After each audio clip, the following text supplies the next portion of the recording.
it's Jeannie from A1 Vacuum and Sewing, and I am getting ready to stitch out Easter Wishes, which is OESD's newest tiling scene. It's too big for your 5x7 hoop. I think each hooping is a little bit bigger than 5x7. So I'm going to be using my 8x14 hoop. I'm going to be doing this on my multi-needle, so this is the hoop that I'm going to be using, which I absolutely love. Here are my thread colors all pulled and ready to go. I was surprised because when I do these, I normally am missing, like, I maybe have 60%. I was only missing, out of all these colors, 2. Amazing, absolutely amazing.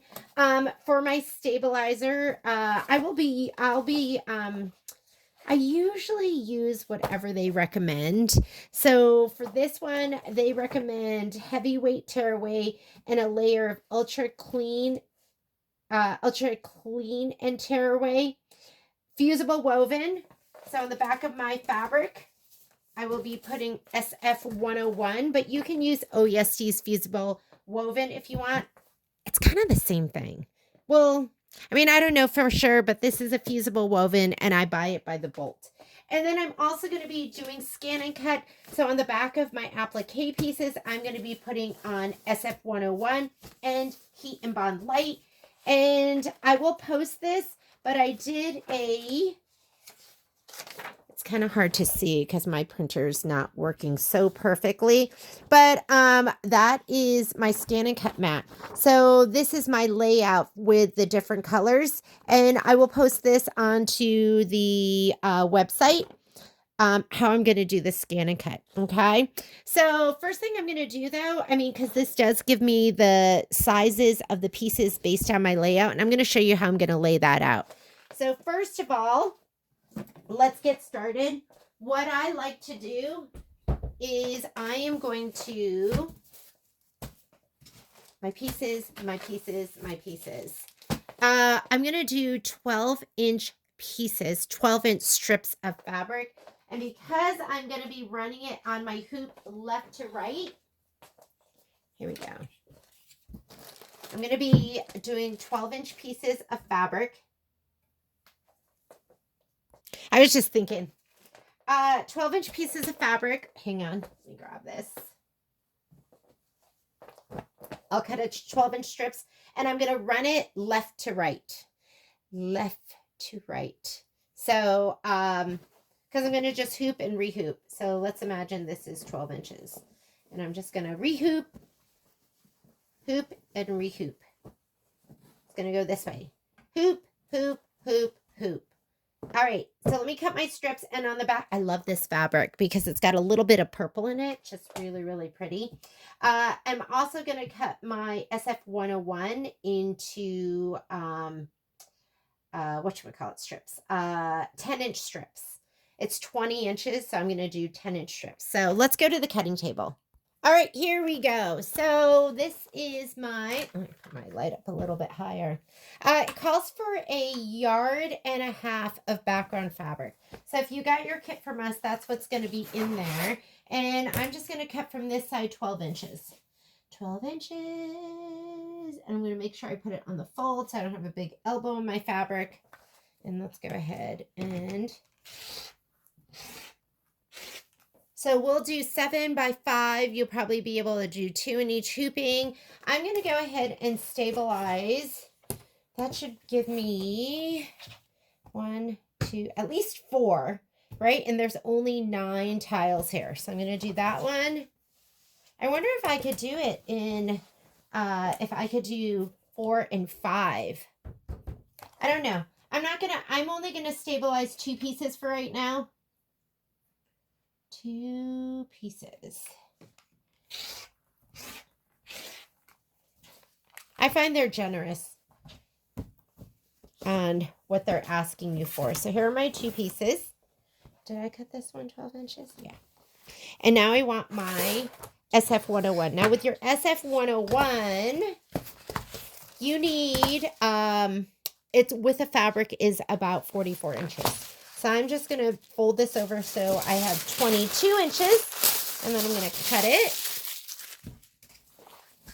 And then I'm going to slice it right down the middle because it is 20 inches off the bolt.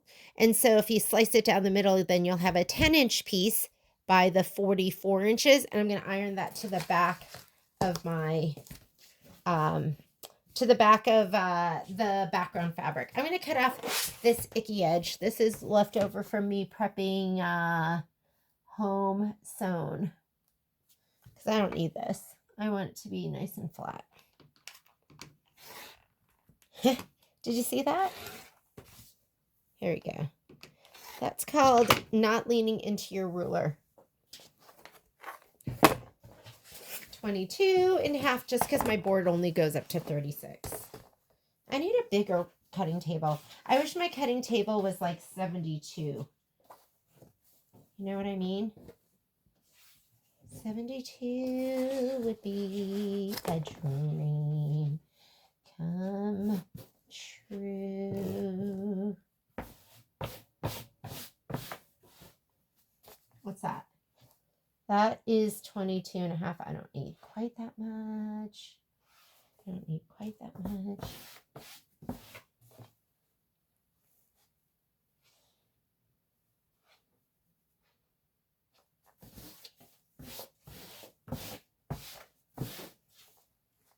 How come I keep pulling back and it still seems to be 22.5 no matter how far back I pull back?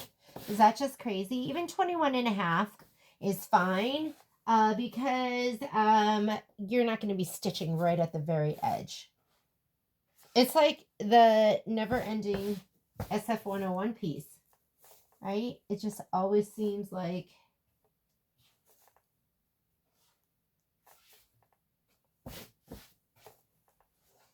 all right, does that look good? That looks good to me. I'm going to go ahead and slice and dice. Up here. Yes. What is this? Just a hair shy of that 22. Alrighty. Now we're going to just cut it right down the middle so it's 10 inches.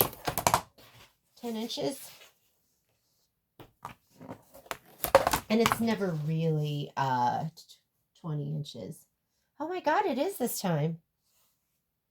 Sometimes it's not. 10 inches. I could have just cut to my ruler though, but we cut to the lines on the ruler for kids, but most of the time I'm cutting to my, sorry. Special delivery at the door, which quite honestly, did I already cut this? Had I already cut it? Couldn't remember. Okay, let's go ahead. We're going to iron this down. Actually, I am going to cut down. Why don't we do all our cutting and all our pressing at once? I am going to, I'm going to cut my applique pieces to their appropriate size as well. And then we'll SF101 them. So let me get this off. This is going to be for your basket. Is that like the coolest fabric? That's from Riley Blake. This is Moda Crossweave. It's so soft. Moda Spotted Zen, which I absolutely love. And then there is also, I need to take it out of here because I brought home a scrappy scrap piece and mine's too small. So there is, this is Fairy Frost, Pink Fairy Frost, and Moda Thatched for the grass. So that is what we are going to be using. So I did a little cheat sheet for you, and I will film a separate video where I show you how I got my sizes. But the rabbit. So all I need is a piece that's 5 by 8. So you're going to have extra fabric, which is totally fine. Just put it into your stash. And let me go ahead and cut that. 5 by 8. I'm going to grab another ruler. I love this ruler. It's my 6.5 by 12.5. And you want a piece that's going to be 5 by 8. There is 8 inches and 5.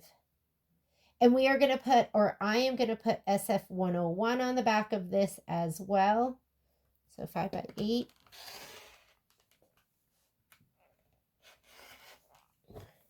There we go. That's my gray. The tan basket, I split it up. So the tan basket is going to be like right here. That's tan basket. And then I had one more piece that I couldn't fit on this first mat. So I have a piece that tan baskets that's going to be 7 by 7. Another piece that's going to be 4 by 5. So 7 by 7 and 4 by 5. And that is the center part. So 7 by 7. I need a different ruler. We'll use this. 7 by 7.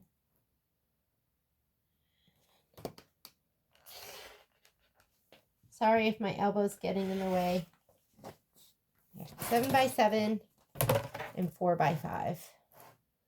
4 by 5, 4 by 5. We're going to do a 4 by 5. Okay. So here are those 2 pieces. I know I didn't SF101 them. I will. Because I didn't want to stabilize all of the fabric, so I will spray them with SF101. And then here is my pink piece. So for the pink piece, for my sheet, 7 by 4. And that does, if it's directional, you want to pay attention, but none of my fabric is really directional. So for the pink, 7 by 4.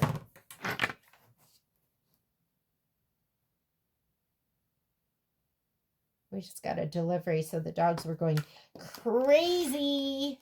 That's what they do. That's it. It calls for fat quarters in the instructions. Just so you know, it's not me being crazy.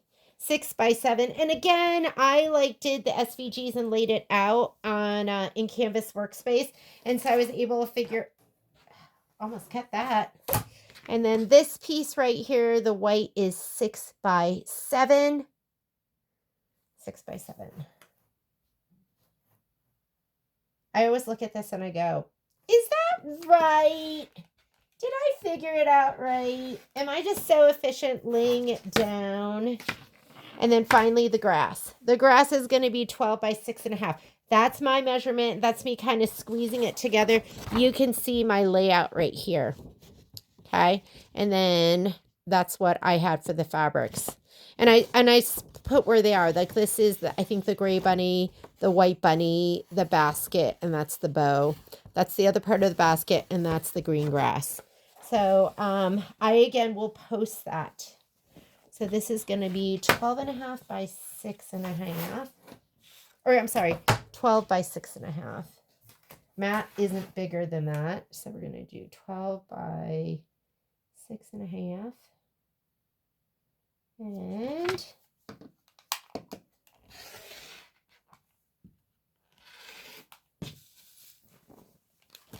all right, now let's go ahead and we're going to press. Here we go. I am going to grab my fabric scraps first.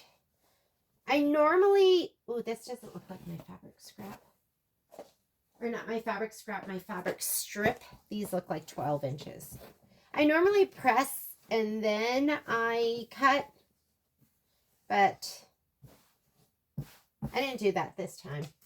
So we'll go ahead and just give this a little shot of spray, and then we're going to put the SF101. I'll actually put my SF101 on with the with my heat press, because I'm addicted to my heat press and the SF101. And don't worry, there's like a little elbow there. I knew that.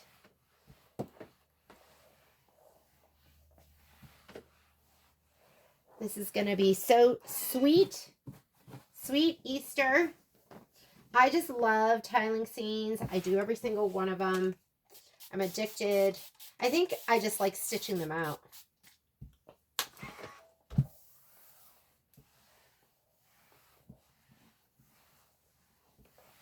Something under here. Okay, we're going to put the SF101 right down the center. And I'll put it on my heat press as well. I'm going to heat up my heat press. Okay, it's heating up right now. I'm just going to press this down, not even super well, because then we'll just run it through the heat press. So, time and moisture. But I don't like taking the time. And I feel like I never get it to adhere as well when I just iron it myself. So I'm going to run it down the middle the best I can of the fabric.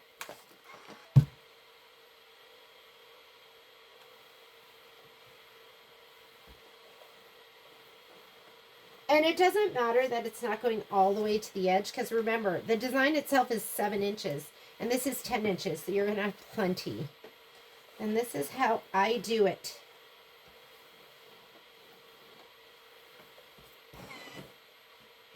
Oh, this is going to be so gorgeous. Sorry, I just get so excited.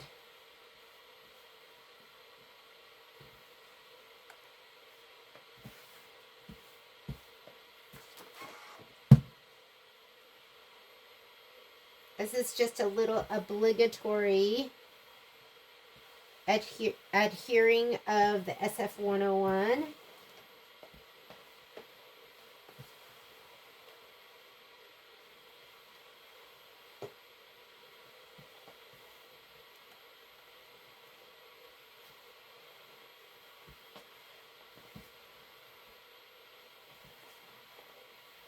Okay, so this is semi-ready to go. We'll take it over there and we'll adhere it down one more time. I'm going to do this piece too. I think, because it's like 5 inches, I think I'm going to be able to fit it in just 2 strips. That's what I'm thinking. But I don't know for sure, so we'll see. Sweet seams. My goodness, it's almost Easter. Can you believe it? I still can't even believe, like, where did 2026 go? Kai got home oh no, he's actually been home 2 nights now. And it's been heaven. It's been just heaven.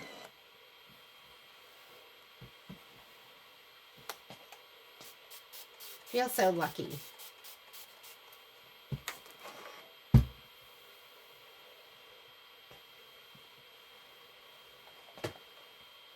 Doesn't have to be perfect.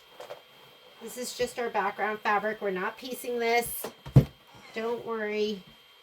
Okay. Now SF101. Okay. And this is how I do it. You don't have to do it this way. But I like to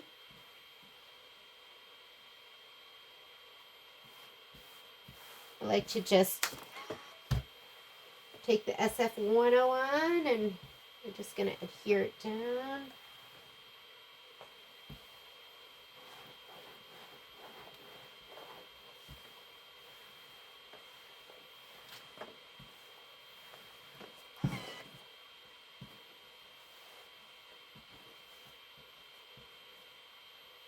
Can you hear that in the background? Sounds like a hair dryer's on or something. That is my heat press heating up right now.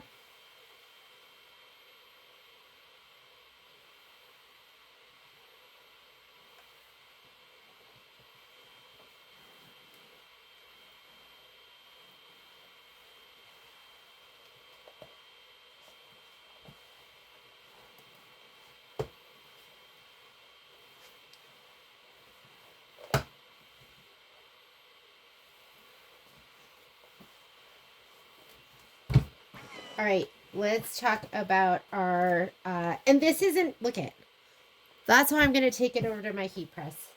You'd have to spend way more time pressing it over here.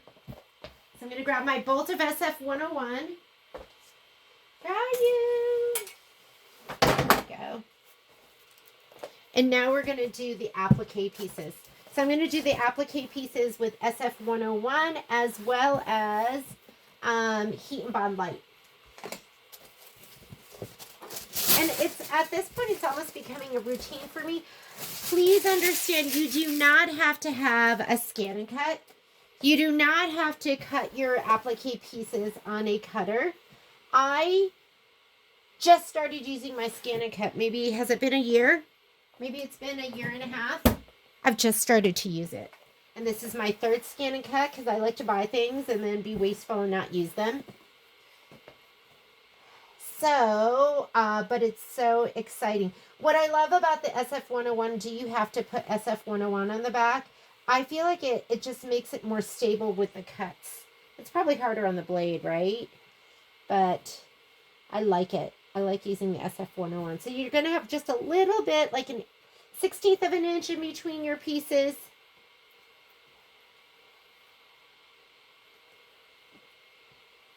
Make sure you're right side up.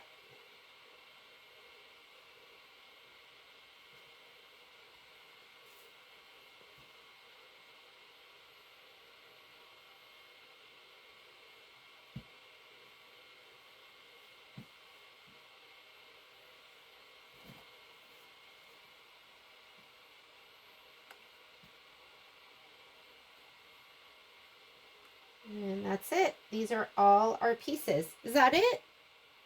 Pink bow, gray bunny, white bunny, grass, basket, basket. That's it. Okay. So I'm going to adhere these down.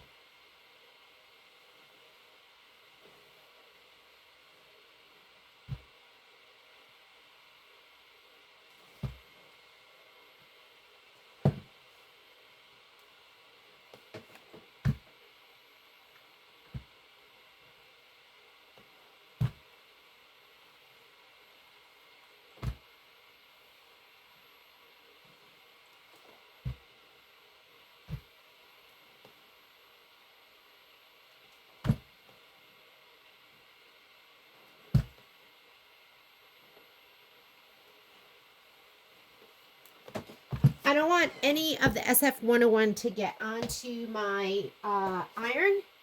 So I'm going to actually cut away the pieces that you can see. And if you want to do this, you could do this with your rotary cutter, but I'm just going to use my scissors.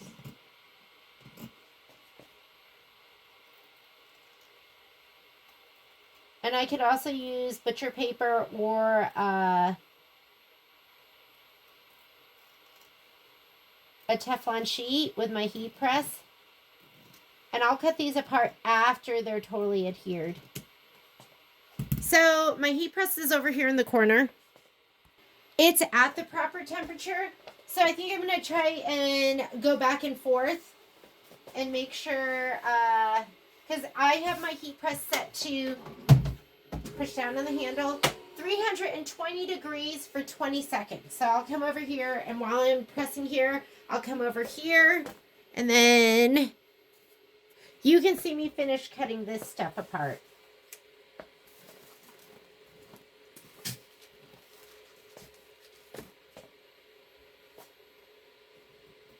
You're going to hear the beep go off, and then I'll move my fabric again on the heat press.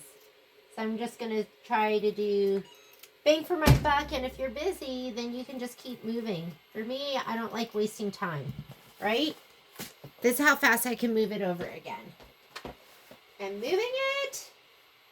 I'm bringing the handle down, and now it's going to be 20 seconds. And it's going to do so much of a better job than I could ever do with the iron and just with my spray bottle. So I just try to do the heat press.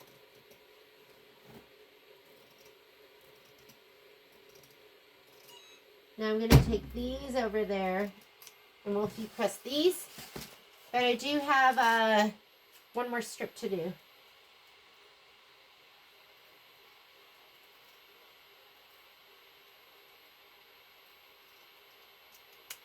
Oh, did you see that? I had a little itty bitty piece over there. Okay, I don't know how well you're going to be able to hear me, but there's a little bitty piece. And then I'm going to go ahead and do this right here. And then I'm going to heat press this, and then we'll put the heat and bond light on. And then I think we are prepped and ready to go.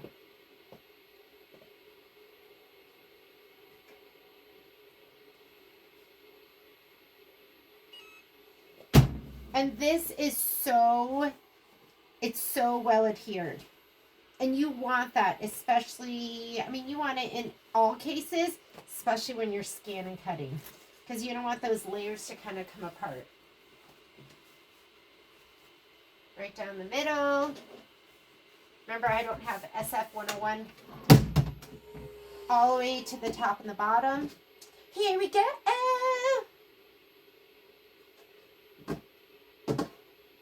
I just love this. So this is the Cricut. This is the Cricut heat press.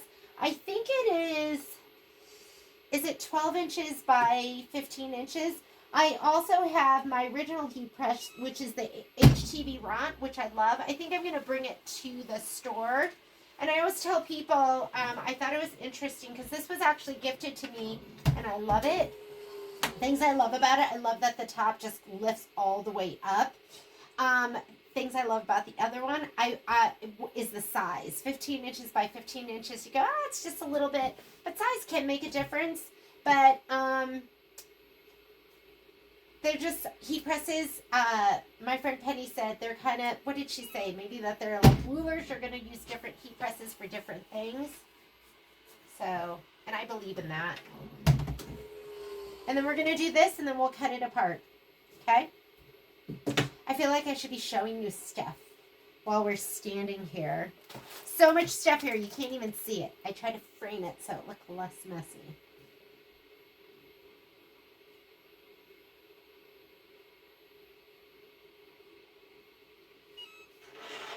Okay, one last one right here. And while I do that one, I could even squeeze in some of this. No, I'll save it. Or should I do this part right here? We'll save it. We'll just get this all at once. And then this is going to be completely adhered.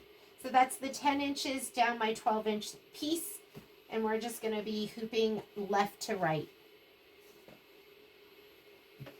It's like a powder blue with some beautiful purple in it. It looks like the sky. Okay. I know I have to do the heat and bond light. I need to do it like that, but I'm chicken, so chicken. Then we'll do this side, and then we'll get that little itty bitty part that's sticking out a little bit.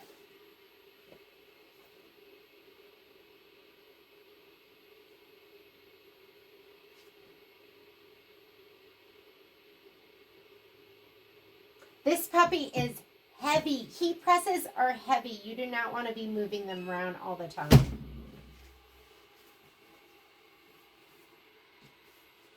I remember just trying to, literally try to get it up on the table. Because I'm impatient. And I was like, Patrick, can you do this for me? And he's not going to do it like instantly. Then I'm going to just do it myself. And it was hard to get up here. Hopefully that goes all the way to the edge. Let's put that down. And I wonder if this is adhered right here. Yeah, that feels good. Just in case, should I do it one more time? I don't think so. We're good.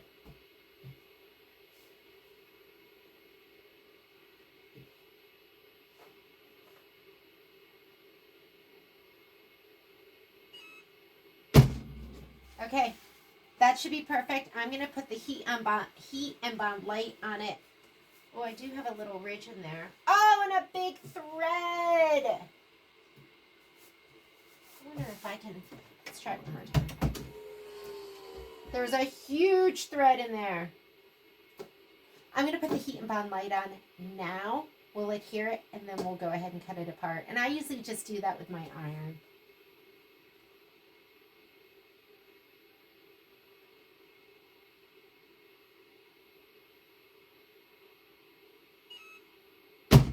Okay, so I'm going to go ahead and turn this off. I'm going to let it cool down.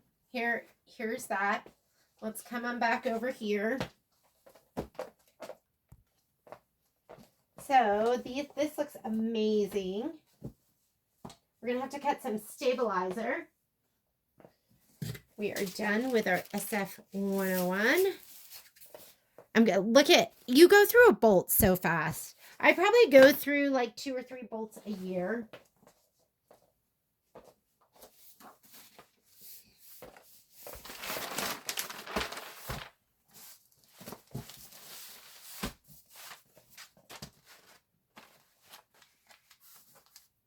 There's a huge thread right here. Okay, I'm just gonna do this. Sticking out a little bit. And all of the extra pieces, I will just go ahead and use that for something else. So I'm just gonna kind of, this is the icky side is, or the glue side is facing up. And I'm gonna go ahead and I'm gonna really press it from the back side, but just to get it to kind of stick down. Do not get your iron on the heat and bond. I just want it down a little bit so I can cut it apart.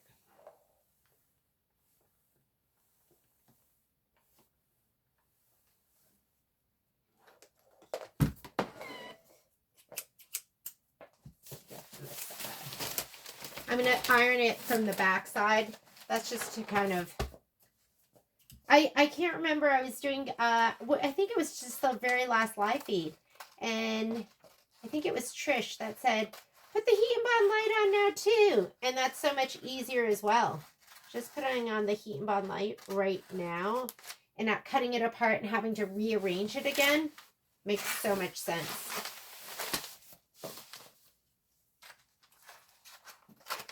And I don't, all of these pieces right here, we're going to use them all. I use every last bit. If you want to use your rotary cutter and a mat, you can do that as well. This isn't a lot, so I'm just going to go ahead and just hand cut it.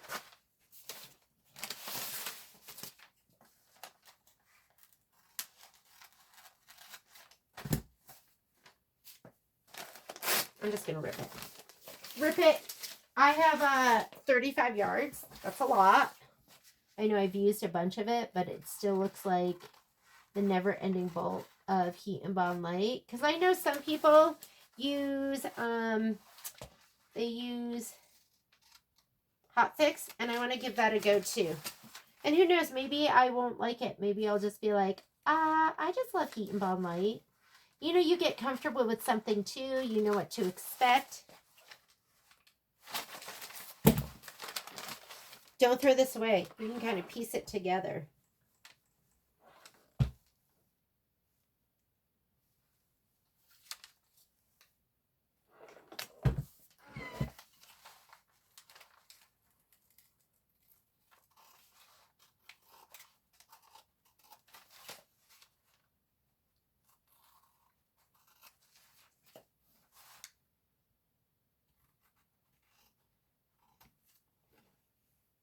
All right, looks good. I have a scrap in of heat and bond light. I'll put it in there and use that when I need it. Let's flip it over to the back side. I'm just going to press it down from this side.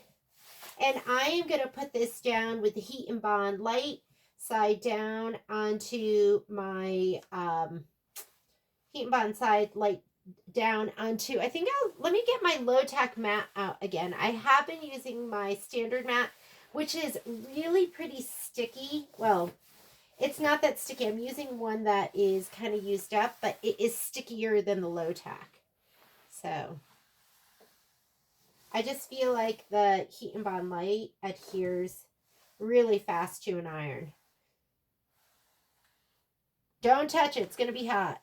Don't touch that paper. Make sure the paper is still on there, but leave it on there until you're ready to cut.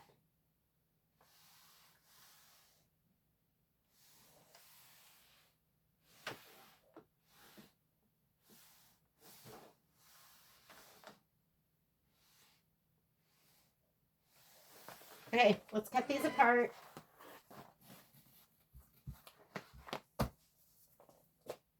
I keep a little green mat over here too that I love. This little green mat is so old. I got it at a at an auction. It came in a basket, and it was like my first nice mat. I was like, oh my God, look at me, I've made it. But it's probably, I'd say it's probably like 20 years old. Isn't that crazy? Crazy.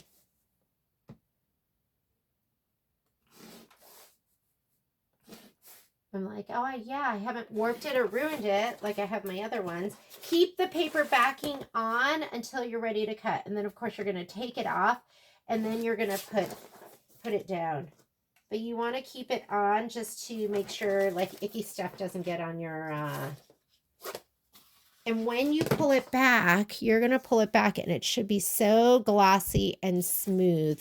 This right over here, glossy and smooth. You shouldn't be seeing every little individual glue, piece of glue. If you do see that, that means it's not adhered enough, and you want to press it a little bit more. What you can't do is like peel off the paper and keep pressing and keep pressing. I don't know. It ruins the integrity of the heat and bond, because I have looked at it and been like, oh, that doesn't look good, and I try to repress, and for some reason it doesn't always work out that way. Here are our applique pieces. So that is ready to go. Let's make sure, let's get our stabilizer. All right, so here's my hoop. Here's my stabilizer. This is heavyweight OESD 20-inch stabilizer. What I found for my last project was all I needed was really 11 inches, but you want to cut it anywhere from 11 to 12 inches if you're using this hoop. So I'm just going to go ahead and cut a couple of pieces. Maybe I'll cut like 4 pieces.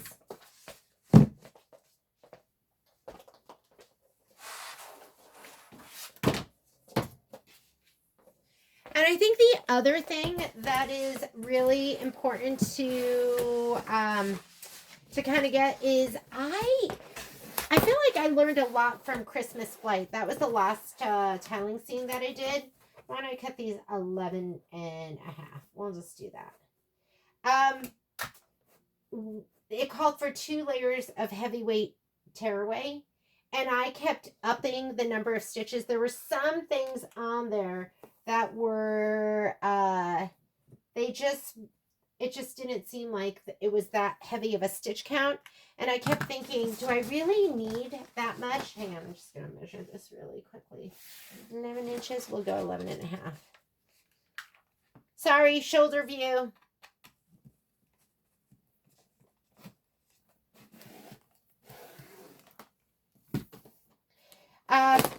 I kept upping the amount of stitches. I went, okay, this one's only 10,000 stitches for this embroidery. There's not a lot going on. I'm just going to use 1 layer. And then I was like, well, what if I do 20,000? What if I do 25,000? What if I do 27,000? And I kept upping the number, and it kept looking amazing. So I'm going to forego the ultra clean and tear with this. There are a couple of things that look really heavy, like some of the eggs are really heavy. I'll look at it. If they look really heavy, then maybe I'll add another piece. But for right now, I'm just going to use 1 layer of heavyweight. I'm not one that strays from the directions when it comes to the stabilizer for this stuff, because I figure they know, and why not just do what they say and have it come out perfectly. But sometimes I do like to test it. And we're going to get at least, if it's 14, we're going to get at least 2 hoopings out of this. So there's 9, so this is going to be 8. I think that's going to be enough. I'm cutting 8 pieces. We might overlap. Who knows? So 8 pieces of stabilizer. And now you heard my reasoning as to why I'm going to go ahead and just use 1 piece. And I'll just do a hooping right here while we're at it. So here is my hoop. I don't even know where I put all my magnets. Oh, there they are. And I'm going to do a separate video where I do the scan and cut. There's my stabilizer. I am going to hoop it over to this edge because maybe I'll overlap my stabilizer over here.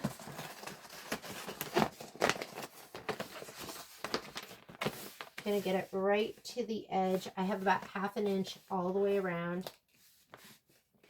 More on the right-hand side. I'm going to grab the fabric. and then we'll go screw this onto the machine. The only thing I don't like about this hoop is I don't like that I have to unscrew it to take it off of the machine. But other than that, I love this hoop. Love, love, love, love, love. Holding this down.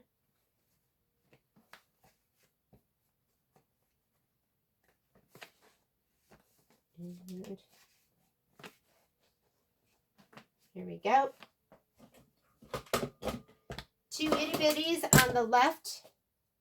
And there's an arrow right here that points down. You want that to point in towards the hoop.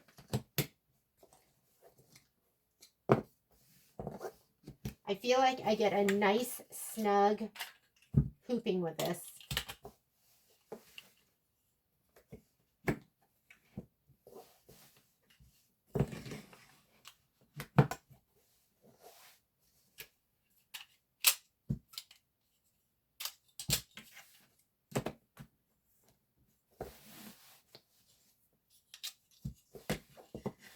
And if you don't like the way it's hooped in an area, just pull off the magnet and just re-hoop it.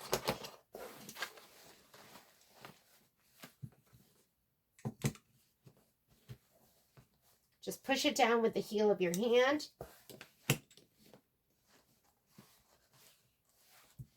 And we are hooped and ready to go. It looks so good. Come on, let's go over to the machine. Okay, if you are doing scan and cut, then I did a video, so you're going to want to refer to that video if you're new and you need a little bit of help. Things I'm going to be using, I have cut all my pieces, all my applique pieces on my scan and cut. They all have heat and bond light. So I have a little iron here that I'm going to be using. It's my Clover iron with the bigger spade on it. It gets kind of grody because I don't know.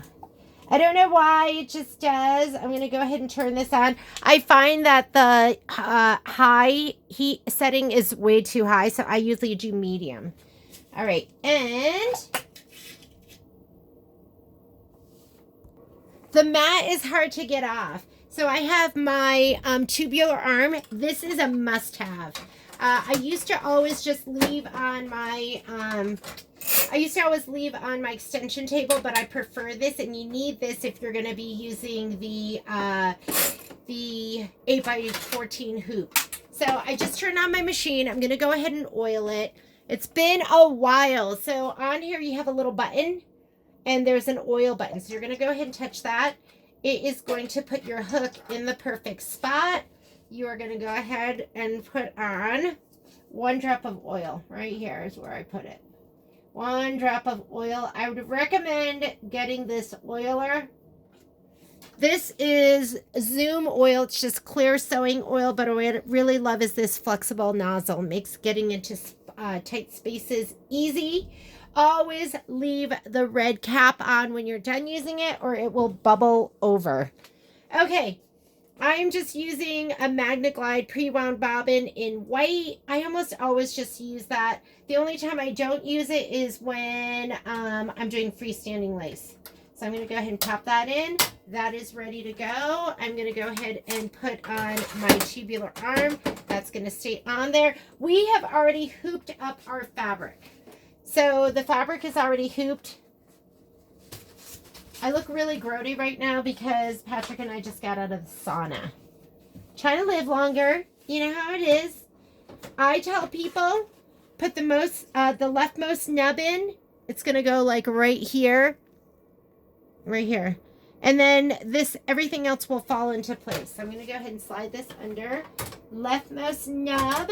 This doesn't work with an arm. It's going to go right onto the back part. And then I am going to grab my 2 screws right here. I usually hand tighten them, but if you want to tighten it up with a screwdriver, because this does kind of vibrate. If ever your machine tells you to change to a larger hoop and you're like, I've got the biggest hoop on, why is it telling me to do that? It's because of this screw. The the one that's closer to the left. It's that screw. That tells the machine what size hoop you have on. And if it loosens, then it thinks you have a smaller hoop on there. Okay? So I'm oiled. I'm going to go ahead and say okay to that. And guess what? I didn't even send my designs over. Hang on one second. Let's show you the whole shebang. Okay? So I'm going to move this out of the way. And why don't we get a little bit closer? How about that close? And I'm going to go to design database transfer. You got to make sure everything's on the network. And so I'm done with Canvas Workspace. Let's just close out of here. And right down here, I have an icon. I did a whole video on design database transfer. You can find it on our website. I'm just going to go ahead and click on this. First thing you need to do is you need to make sure that you're selecting the right machine. I know this one is on the network. It's been a while since I've transferred to it. So I'm going to take a peek here and do the down arrow. Sewing machine 248, that is the store Avenir. Evie is my home Avenir. If you don't see your machine, you're going to go up here to where you have a little machine setting button. And you're going to say add. So I'm going to add. And it's searching. Searching. I don't even remember what this machine is called. This machine here is called my baby. My baby. My baby. There. It just pulled it up. My baby. So I'm going to go ahead and touch that. And even though you've added it, sometimes it disappears. I don't know why. So just make sure if it's not there again, just add it again. It's that easy. And so I've added it and now I'm going to say okay. Okay. Now start off right here by selecting what machine you want to send it to. And I'm going to go to my baby. And now I'm going to look for the design. So this over here is going to be, this is all my designs. And I'm looking, I know that this is in my OESD 2026 folder. So I'm going to hit the plus button.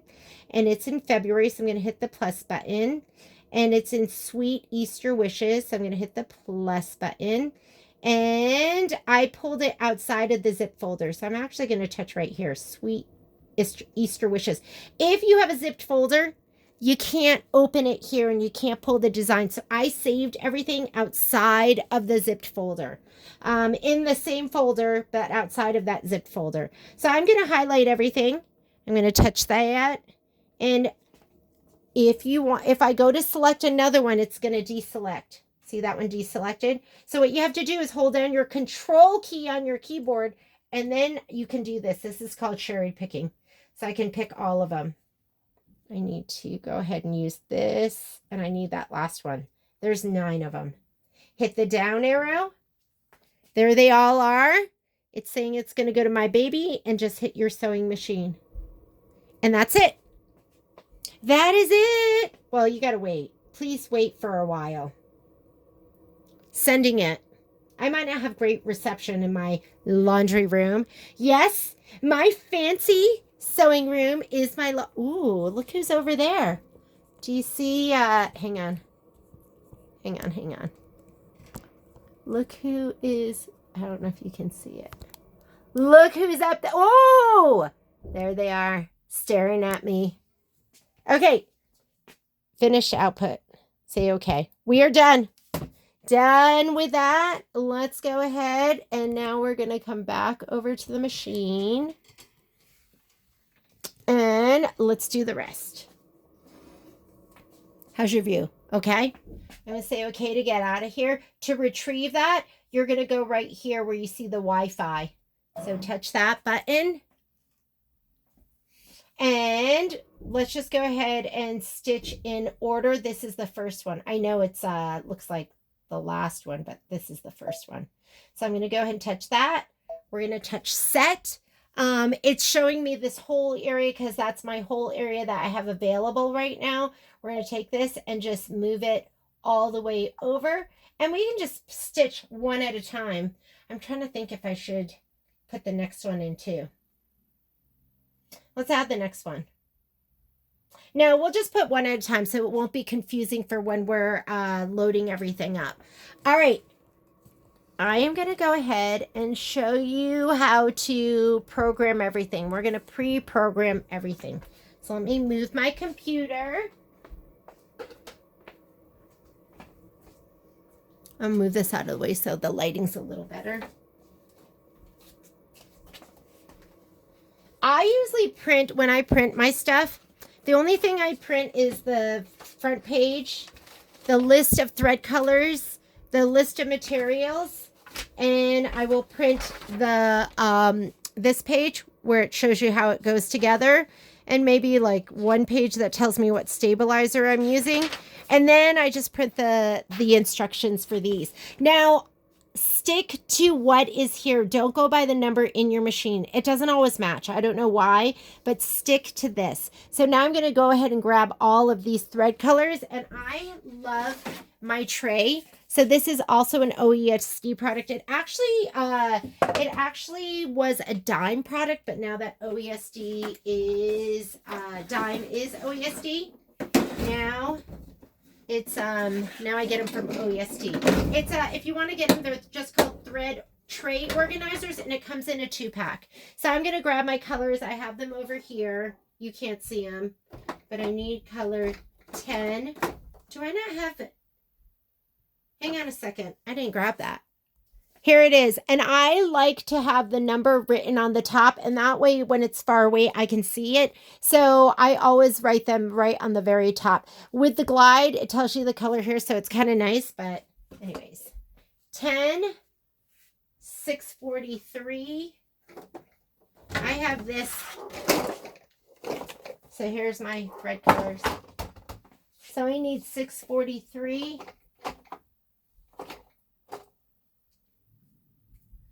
60, 43, 59, 34. Sorry, dog is barking. Hang on a second. Kai's having his friends over, so Momo likes to tell us somebody's here. 59, 44, 1055, which is like a brown. Here's 1055, 1876. Which is another brown. Oh, that was a color I didn't have. Yeah, believe it or not. So, did you know you could just pull them off like that? All right. So what I like to do with these is I like to hold it where it's facing me, just because I am anal, I guess. And I'm going to write 1876. I like to write it in 3 spots. 1876 and then 1876. There. So when it's up there, I can just look at it and go, oh, there's 1876, because this is too far and the numbers on the top are too small.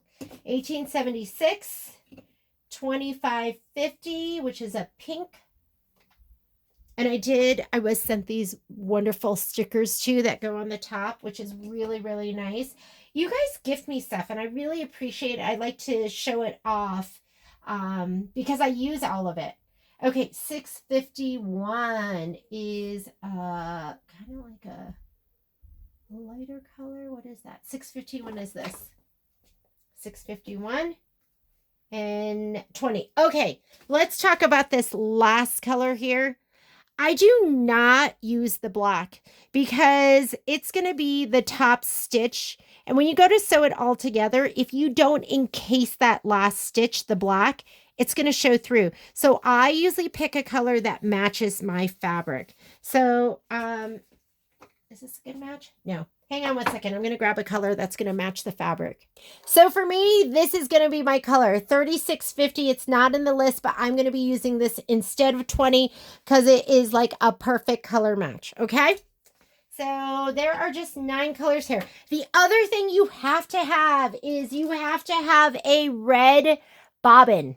This is an L bobbin, which is shorter than your class 15 bobbin. Class 15 is what you use in your regular brother or baby lock machine. This one's an L bobbin. This is what goes in. You need to put this in for the last stitch out because that is how you sew it all together. All right, let's load the colors. Sorry. to my, I'm going to tie them off. Like I had already had threads up here. You always want to leave those tails long. So I'm just going to start with the white and hopefully my head won't get in the way. Make sure that you take these and you cinch them down. If you don't, the thread's going to get caught. I'm just going to go up here and I'm going to tie them all off first. So you're just going to do that in an overhand knot. Just go ahead and tie it in a knot, push it through. Doesn't matter if the tails are long. And I'm going to tie them all. Ooh, I made a big mess. I'm going to tie these all off first. Cinch it. If you've thought about getting a multi-needle and you do a lot of embroidery, get one. If you've thought about getting a multi-needle and you think it's going to help you do more embroidery, get one. If you're feeling like you want to do a little business, get one. I am not, I'm a hobbyist. I've never thought about using this as a business. But I mean, some people go, oh, you have to have a business to get one. No, I do a lot of stitching. And I like to stitch. And I like to be on multiple machines at a time. I feel like the penetration on this is stronger. Although I actually don't know if that's true now that the Avenir is out. The Avenir is like so ridiculously strong. Ridiculously.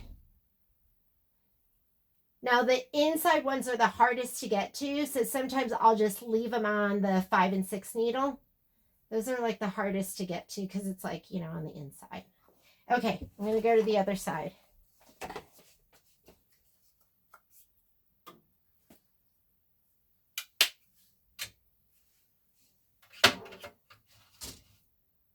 Never just pull it out from the front.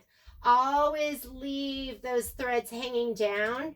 And I leave them hanging down quite a bit. Like when I first got my machine, I didn't want to waste anything, even thread. And I would cut it like way up at the top. And then when I went to tie it off, it was so hard, ridiculously hard to tie off. And so now I'm good with wasting a little bit of thread. It'll just make your life easier. So I'm tying them all off first. I'm tying the new color to the old color.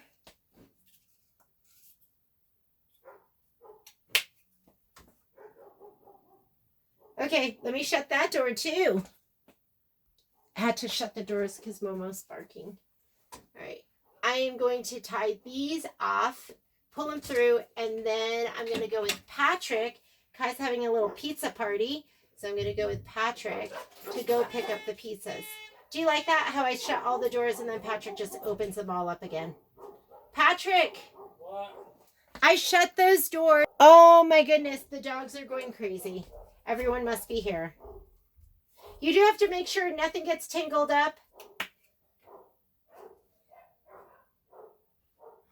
Sorry, guys. There's nothing I can do about it. They're very excited. Everyone is here. Okay. Once you have them all tied off, you're going to come back here to this screen. Right. I'm going to focus on this part of the machine now. Oh, here we go. I'm going to come in here and everything's in order. So once the design is in, I'm not editing anything. The only thing I did is snugged it over on the screen. This is your main edit screen. You're just going to say end edit. This is the screen that has your manual color sequencing. And that's really important because that's where you pre-program everything. And it has some other stuff too, but I'm not going to use any of that. That's the button I want here with the little 3 spools that are going downward. How do you get that there if you're not seeing it? You're going to go to your settings button right here. And you are going to go to where it's, just wanted to make sure nothing was anchored. I don't anchor anything. You want to go right here where you see manual color sequencing and you want that on. All right. So I'm going to go into this button right now. And first thing it wants is white. I'm going to go ahead and I'm going to thread all of these. So to thread them all, you're going to go to this button. This is, I know it doesn't look like a button. That's where you can thread, you can oil. I'm on needle number 1. You see that? Needle number 1. I'm going to grab right at the needle. Don't grab up here because you're going to have to rethread the thread guide. Grab right at the needle. Oh, and it broke because it is wrapped around this. Oh, hang on. It is wrapped around. I went to pull it and it is wrapped around here. Here we go. There we go. He popped up because he was broken. That's okay. I'm going to find him. There you are. Pull him down. You got to make sure it doesn't get wrapped around stuff. If you pull down on it and it feels funny, it's because he might be caught somewhere. So you just follow your thread path back. I'm going to pull this down, up my thread guide, and now I'm going to pull until the white comes through. There's my white. We're threaded. Hit the needle threader, bring it down from the right, up, all the way around, and needle threader it back. Perfect. We're done. On the screen, I'm going to go to needle number 2. I'm going to pinch it right at the needle. I'm going to pull down until there's my green. We're through. I'm going to hit my needle threader, and I'm going to put it from the right of the threader to the left, up and around, and cut it, and then hit the needle threader again. I have lots of videos on that walk you through it in more detail, so I'm not going to spend a ton of time. I'm just going to get these threaded up.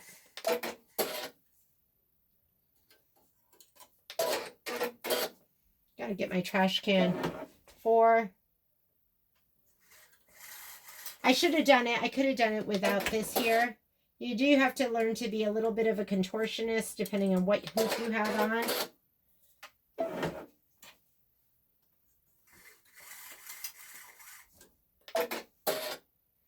The first time you thread the machine is going to be the hardest. But then after that, all you're going to be doing is you're going to be tying it off and pulling it through.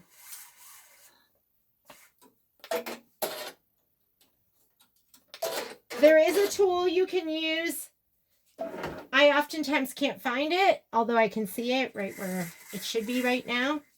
So you could use that. It's this little tool here, and then you can put it, you can use that. Might be a little bit easier. Sometimes I use it, but rarely. I'm so used to not using it. Threader forward, from the right to the left, up and around. Needle number 9. Grab your thread, pull through to the new color. Bring your threader forward, from the right to the left, and up and around. Okay? And now I'm going to say, okay, guess what? Our threads colors are all put in order because I loaded it, but I'm going to check really quick. I'm looking at the thread stand up there, and I'm looking at the color that I can see all the way from back here, and I'm going to make sure they're in order. So 10, 60, 43, 59, 34, 44, 55, 76, 56, 51, and 20, which is the matching color that I'm using. I'm using 3650 for this. 3650. We've got a program, okay? So let's talk about programming. All right. The first thing it wants to do is, I don't even see clouds. They must be like here where you can barely see it. So we've got clouds, leaves. Guess what? There is no applique here. So we can just stitch. We don't have to stop it anywhere. We're just going to let it go. I'm going to make sure this is not burning anything. Sorry, my iron. I'm going to turn it off really quickly. We're just going to go. The only thing I need to do is I need to put a pause right here. I'm going to touch that. I'm going to hit my hand, which is like a pause button. And I'm going to pause it because this is where I'm going to change out to my red bobbin. So it will pause and stop before it stitches out this step. And that's where you're going to put your red bobbin in the backside so you know where to sew. I'm going to go ahead and say okay. And that's it. We're just going to go embroidery. That's 38 minutes of stitching. I'm going to unlock and I'm going to hit start. And I am going to go get pizza with Patrick. We're going to go pick up the pizzas and I will be right back and this tile will be done. I'll see you in just a little bit. This is the beauty of a multi-needle. I've already gone and picked up pizza with Patrick. eaten my pizza and my salad, and now it looks like we have 9 minutes left to go. So it's done all of this stitching, and I will just be back to check it in another couple of minutes, and then we'll do the next block. So it is finishing off the stitching, and I went through the thread list for the next colors, and we have 2 new colors, the 2363 and the 2532. Everything else is either repeated. So I know I have one spot here, so I'm going to put one of my threads up there. We'll put the 2363.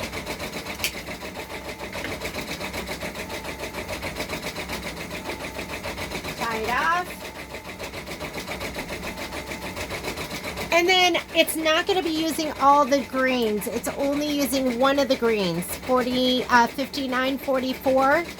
So it's not using 6043. So I'll put the pink over there. It's 6043. I'm a thread breaker. So you're going to see I just like to grab it. I wrap it around my finger and I just break it. If you don't like doing that, please cut with your scissors. So I'm just going to tie these off. This is for the next block, even though we're not finished with this one. Okay, that's ready for the next one. It just stopped. So it just stopped right now because I put a pause in to put in my red bobbin. So I'm going to go ahead and pull out this. I'm going to pop out my white one. Hang on. Let's pop out the white one. I'm going to put in the red one.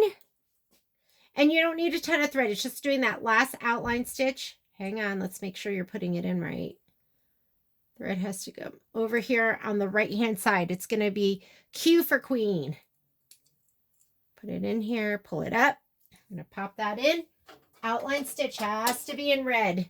And now I'm just going to undo that and let it do the last stitch out. I did it in a light blue that's going to match the fabric over here. And then we're going to do our next hooping.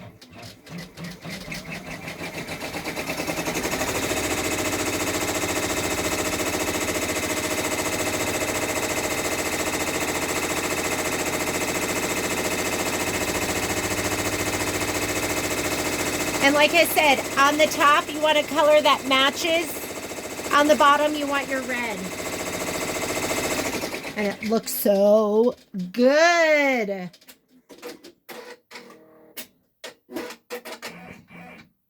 Okay, we're done.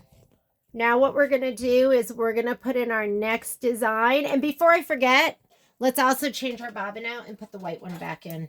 I have forgotten and done a whole tile with the red in there. Not a big deal. Then you put in a white for your last stitch out. So you have that contrast. So I'm going to put my white bobbin back in. You should hear an audible click when you put it in. Okay. So let's come on over here and let's make sure this isn't falling. I'm going to go okay. And I'm gonna go, this is our manual color sequencing screen. I want to go to the previous screen because I want to add. So to go to embroidery, you touch this and it goes to your embroidery screen. To go back to the previous screen, I'm going to touch edit. Because what I'm going to do is I'm going to add. And I'm going to go here to design database transfer because I already sent it over. And it is going to be this design right here. I'm going to go ahead and set it. And I'm going to just use my arrow and go to the right. So you need at least an inch in between because when you trim these, you trim them an inch away from the red stitch outline. So I usually don't use my grids, but in this case, I'm going to. So this is my settings button. I'm going to touch that and I'm going to turn my grids on. There's my inch grid. So I'm going to go ahead and say okay to that. And I want to make sure that there's at least an inch in between these two. So better be safe than sorry. So I'm going to go there. That's at least an inch, right? Better safe than sorry.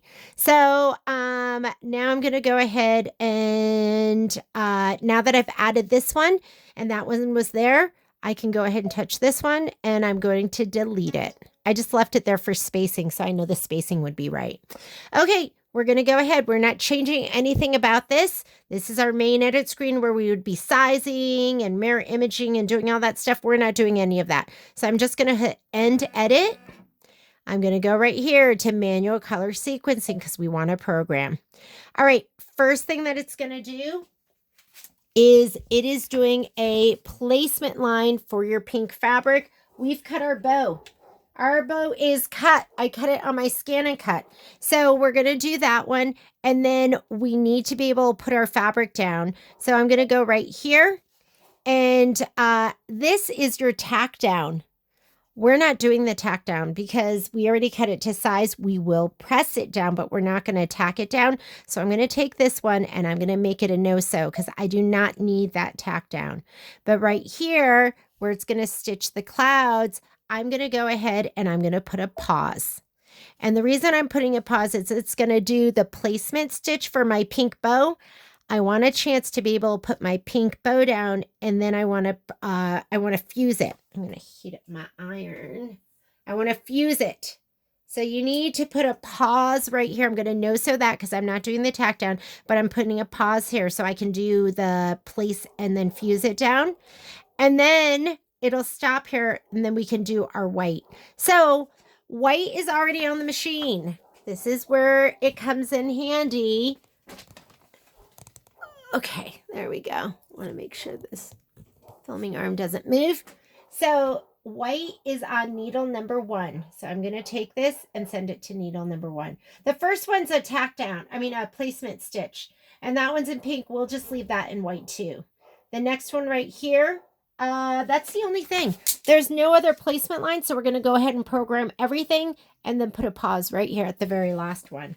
So 1. That's the cloud.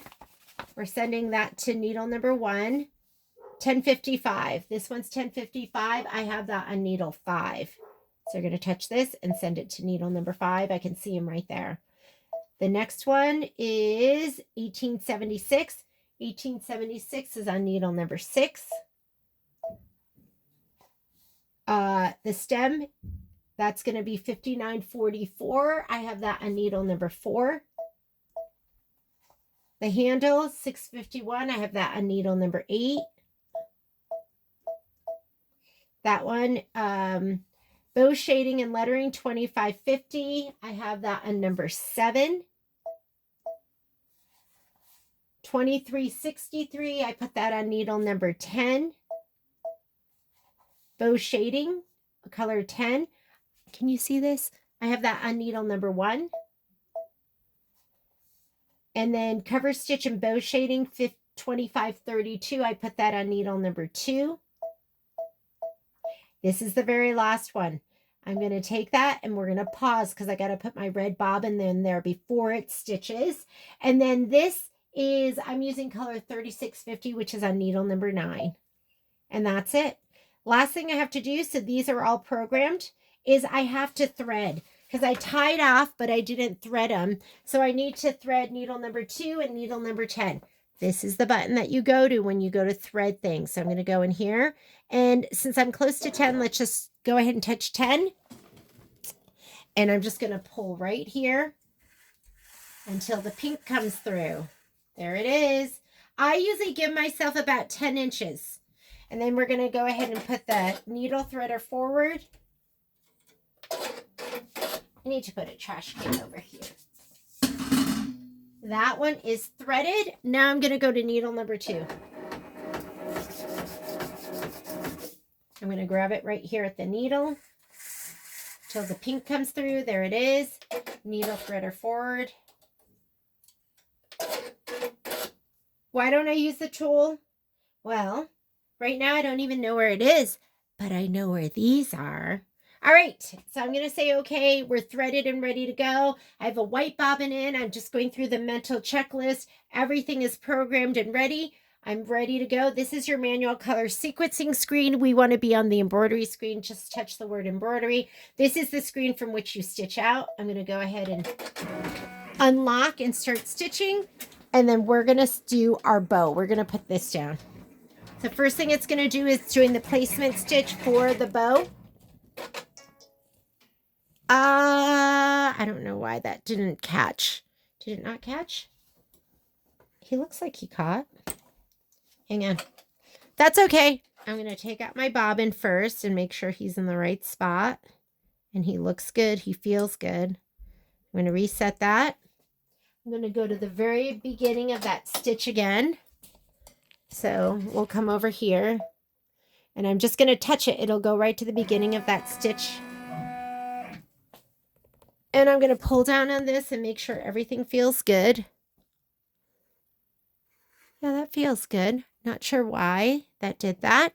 Everything feels good. Everything looks good. So I'm going to go ahead and say okay to that. Get that off your screen, unlock and stitch.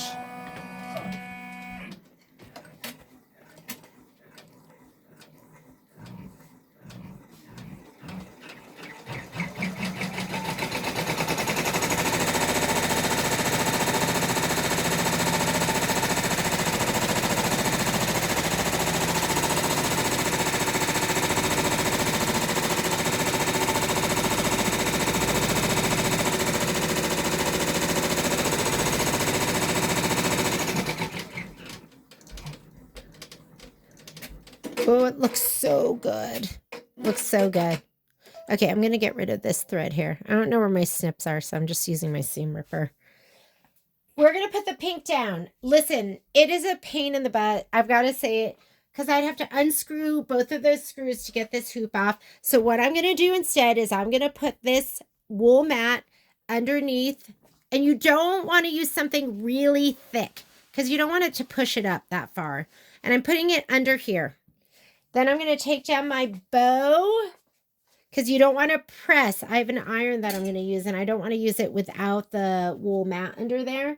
I'm just going to lay this down. It's going to fit perfectly, because that SVG is so good with OESD. So good. I'm going to grab my little iron. Make sure he's down. I'm going to press him.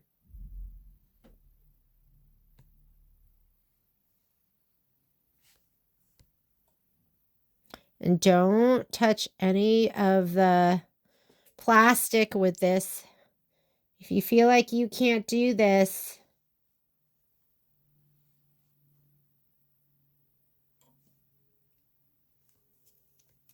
I'm going to be a little hotter.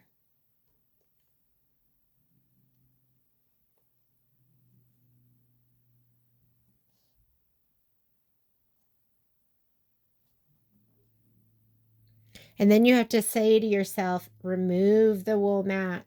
Because sometimes I will, oh, he didn't even stick down there, did he?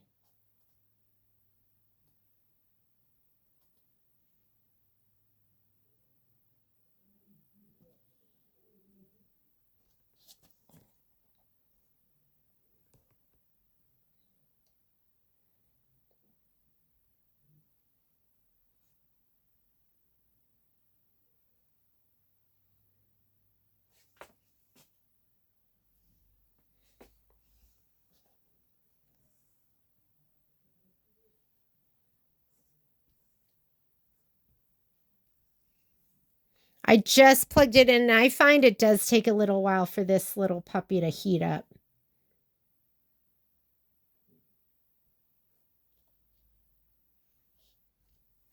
I think we're good now. I need my iron to get a little bit hotter. And now it's good. Okay, so we are adhered down. I'm going to remove this mat. Oh, this is a dime hoop and press mat, and it's thin. This is the one for the snap hoop, so it's a little bit thinner than the ones for the regular hoops, and I wouldn't use the other ones just because it's going to push this hoop up too far. This just pushes it up, what, like 1/4 of an inch or something like that, a little bit more maybe, but we are adhered down. So now you're going to go here, look at your screen. It paused, and now it's just going to go through all the rest of the colors. 45 minutes of stitching. You're just going to unlock, make sure that mat is out from underneath it, which it is.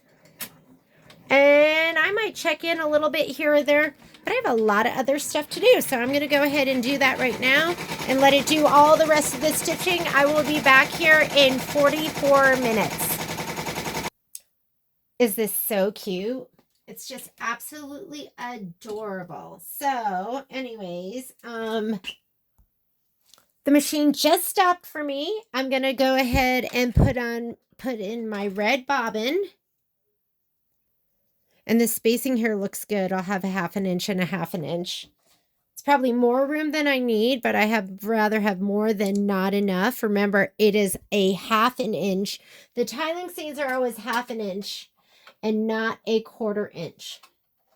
It'll make it easier for you to press it out. Okay, pop my bobbin in. I'm just going to come over here, go unlock. It should be going to needle number 9, which is my blue that matches. And then we're going to go ahead and we'll rehoop.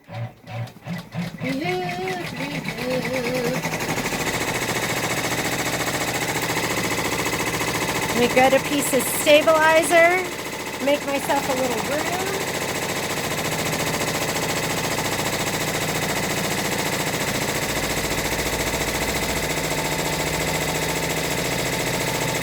Two down. I mean, granted, a lot of these have a lot more stitches. And this is just one piece of heavy tearaway. Looks amazing. That was 28,000 stitches. Oh, this is like an itty bitty one too. That'll be super fast. And then we're going to get into some with some more stitches. 47,000, 51,000. 51,000 is going to be the most. But let's come on over here and let's go ahead and rehoop. Hopefully, maybe I'll come from a side angle so you'll have a better view and my head won't be in the way. Okay, we're going to have to take this off. Ooh, that was really loose. The one on the left was super loose, so I'm surprised it didn't tell me to, switch to a bigger hoop. Hang on 1 second, just taking the hoop off. Do you hear how long it takes me all this time to unscrew it? That's the only thing I don't like about this hoop is taking it on and off. You have to take the 2 screws out. And it just takes a little bit of time. It's not that big a deal. All right.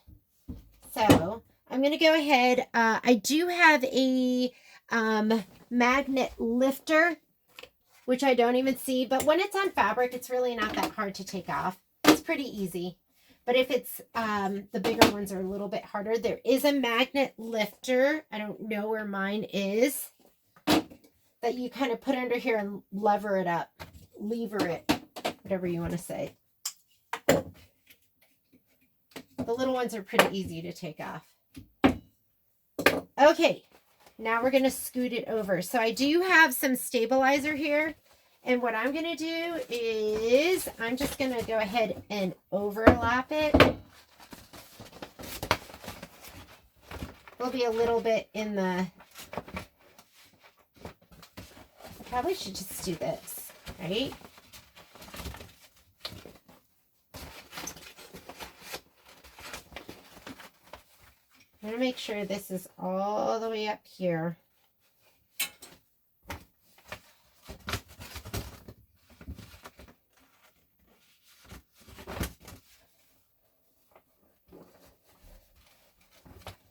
I do not want this. I want to make sure I have my full inch.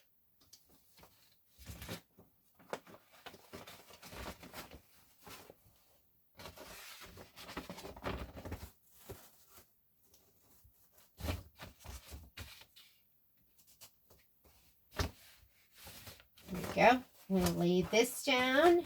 Just make sure everything's where it's supposed to be. I'm going to put this here. And this here.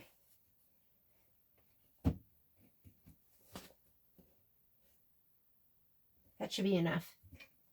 Okay, I'm going to put these on now.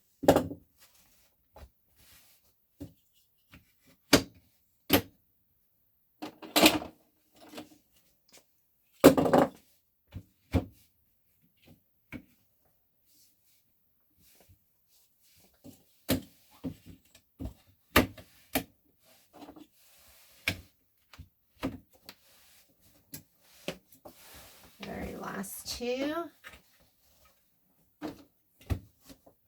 And that looks nice and tight. It's beautiful. Oh, it looks so good. Okay, I'm going to go ahead and put this on the machine. So over here.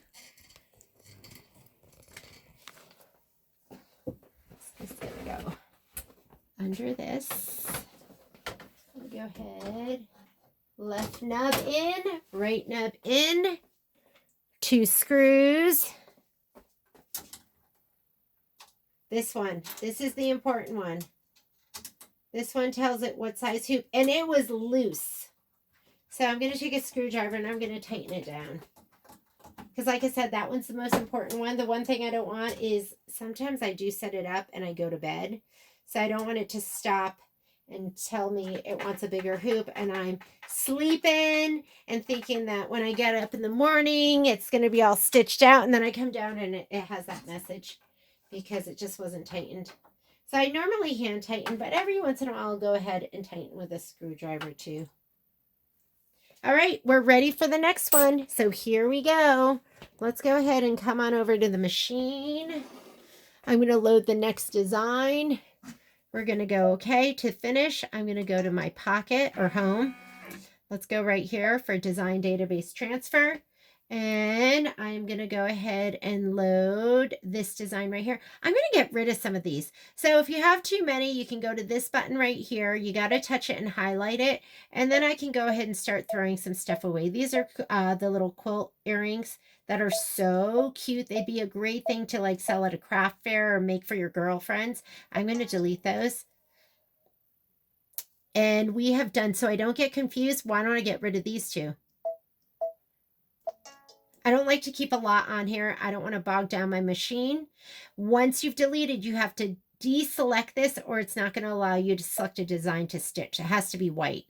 Okay, so I'm going to do this one next. And I'm going to go ahead and set it. And I'm going to take this and bring it all the way over to the left because I want to save on all my fabric. And I think I'm going to be able to get 1, 2, 3, 4, 6. I think I'm going to be able to do it with just those 2 12-inch strips, the whole thing. So let's go ahead and we're not going to make any changes here. I just moved it over. And so we're done with editing. This screen has your manual color sequencing. So I'm going to touch that button and I am going to go ahead and program. So let me go ahead and turn it to this. So we need our white, which I have in needle number, do you see it back there? Needle number 1 right there. So I'm going to go ahead and it's already going to needle number 1. The next one is 2 is 6043. I took that out, so I've got to put that back in again. 6043, I put it where 2532 is, and that's not going to be in there. Neither is my color all the way over here, that last pink. I'm going to put it there because it's going to be easier for me to get to. Okay, so let me go ahead and tie that off and put it here. My easiest needles to get to are going to be like 10, 9, and then 1 and 2, like anything on the outside, because I can't get around to the back of my machine.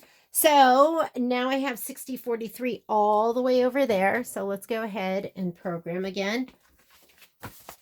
So 6043, I put that on needle number 10. 5934, that's on needle number 3. That's already there. 5944 is also on needle 4. 1055 is on needle 5. 1876 is on number 6. 2550 is number 7. These are already kind of in order. 651 is on number 8. So all we need to do is we need to come here and we need to put a pause in so that we can put, did I put my red thread in there? Hang on. Oh, thank God. Yes, red was in there. But I'm glad I just looked at that because I need to put my white back in. You do not want to stitch the whole back with the red. Although usually you don't even notice. So I'm popping my white bobbin in right now. And I think we're good to go. I think everything is programmed. We have our pause right here. The only thing I have to do is I have to go to this button. I have to rethread number 10. So I'm going to go ahead and go to needle number 10. I'm going to pull right here. Right now it's like a light pink. We switched it to green. There's my green. Needle forward. And we're threading. Okay. Everything else is still the same. I didn't change anything. So I'm just going to say okay to get out of that screen. I'm done with my manual color sequencing. So I'm just going to go embroidery. I'm going to unlock and I'm going to hit stitch. And I think, I mean, if you saw my bobbin, It was probably about, I don't know, maybe about 20% left. So I imagine I'm going to have a bobbin change. So I'm just in the other room working. I'll hear it when it runs out of thread. It is doing the clouds. We're just going to let it stitch, and then we'll come back and we'll do a bobbin change when I hear it stop. See you in a little bit. It made it through all that stitching, so I am going to change out. That's how much thread I have left. Yeah, the good thing about the multi-needles, they use every last bit of thread. There's never anything left on it. So I'm going to go ahead and put in my red bobbin so it can do the last stitch out.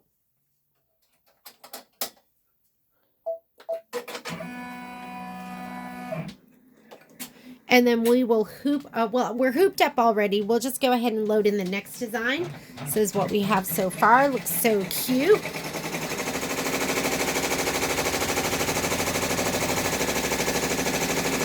We're going to have a lot more colors for this one.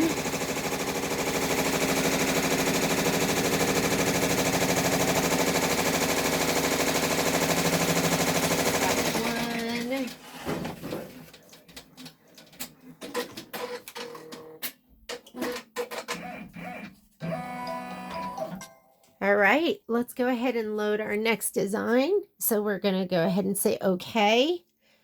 Going to go home to clear my screen. I'm going to go right here. That's design database transfer.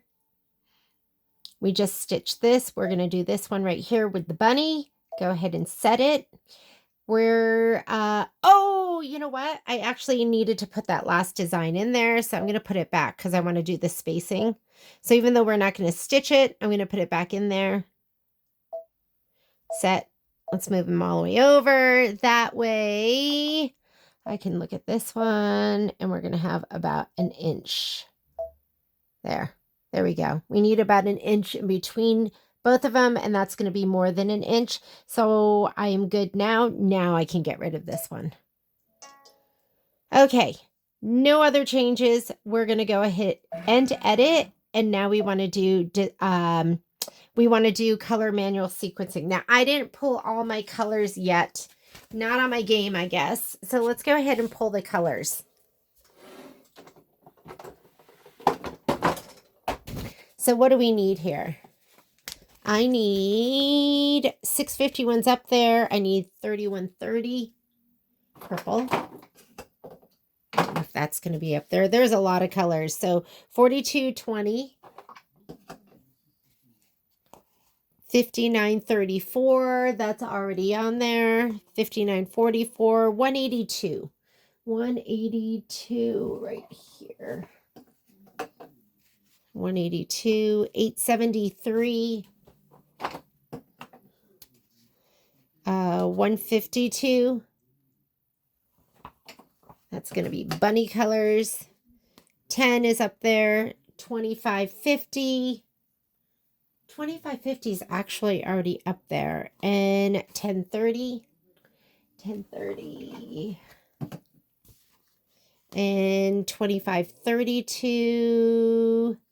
2532 is already up there. So let's go ahead and we're going to change these out first, because we're going to do a combination of leaving what's up there and taking off what we're not going to use for a while. So 651's are already up there. Let's go ahead and program.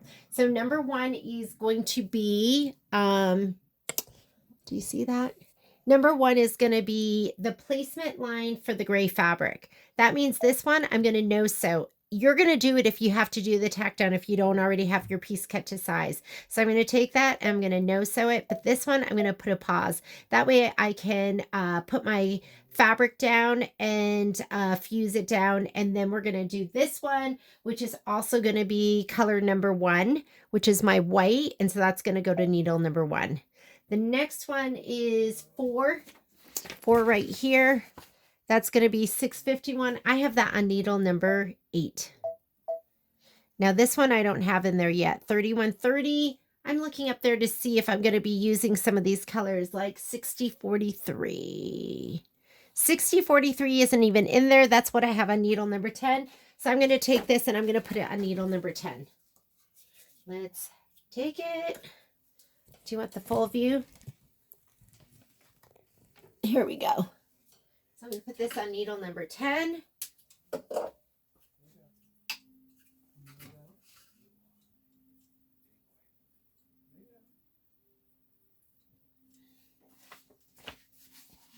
And then I'm going to take that, and that's going to go to needle number 10.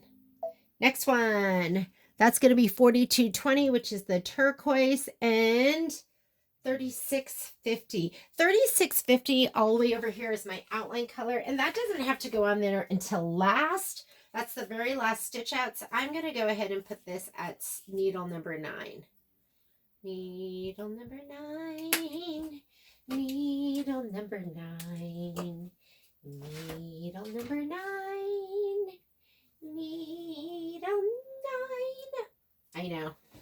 Don't quit your day job. So right here, needle number 6, I'm going to send that. I'm going to touch it and then send it to 9. Next one is 5934. That's already there on needle number 3. Number 8 is 5944. That's on needle number 4. 182, that's not up there. So I'm going to see if I'm going to use 1876, which is a brown. We're not using that, so I'm going to put it there. Here's 182. 1876 is on needle number 6. That's not being used. So I'm going to go ahead and change him out. And I don't think the other brown is being used either. No browns. So 1055, which is on needle number 5, is not being used. So I'm going to put 873 up there. I pulled these out and put them in order already. Whoop. I know I could go the other direction. Ideally, you'll have a spot where you have so much room you can just walk around it or get to it easily from either side, but that's not my case. I'm just going to reach and stretch and make it work. Okay, so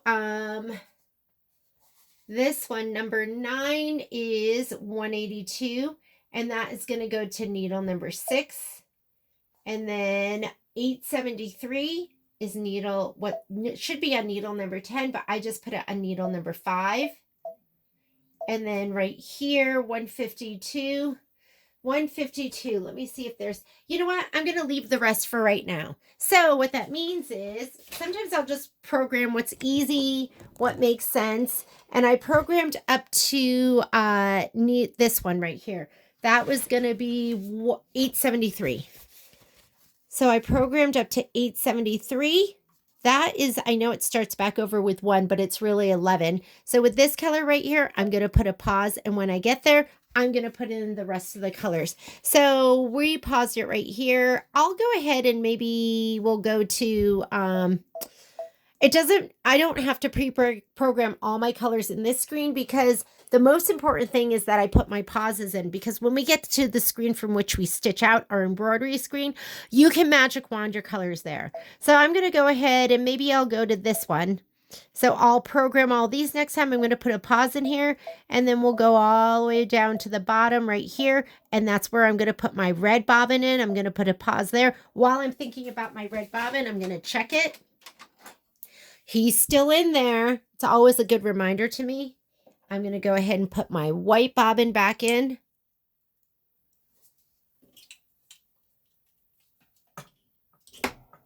Okay, I'm going to put that in.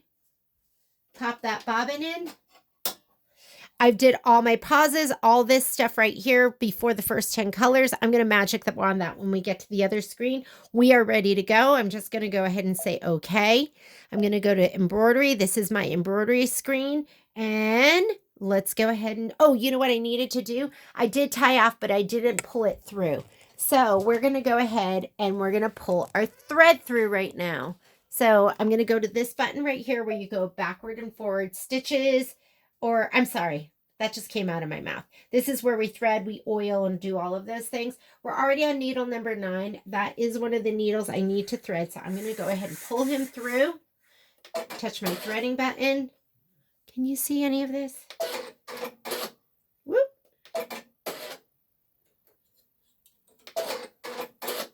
have to also do needle number 10. Something's tight. Let's see where I'm caught. Purple. Okay, got him. Yeah, there was a knot in it. How it got there, I don't know. If it doesn't pull, you're just going to investigate. I also have to do 6 and 5.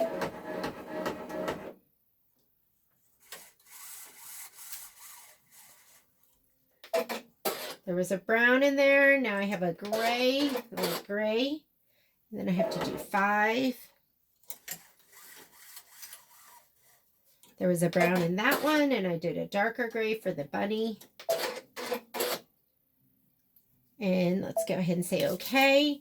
And I think that's it. So I think we're ready to go. If you want to check it one more time, you can. You can go, okay. 1, we're skipping step number 2. I made that a no-sew, so it's going to go straight to 3. So that's color needle number 1, 651. That's on needle number 8.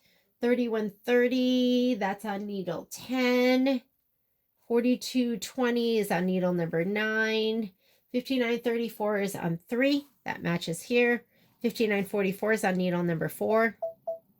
And then 182, that's on 6. 873, that's on 5. And then there's a pause. When it gets to that pause, then we're going to go ahead and we will magic wand. So we are good to go. I'm going to unlock and I'm going to go ahead and stitch.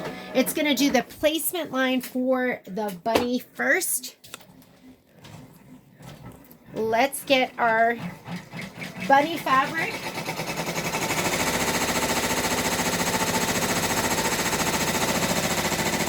This is what we're looking for.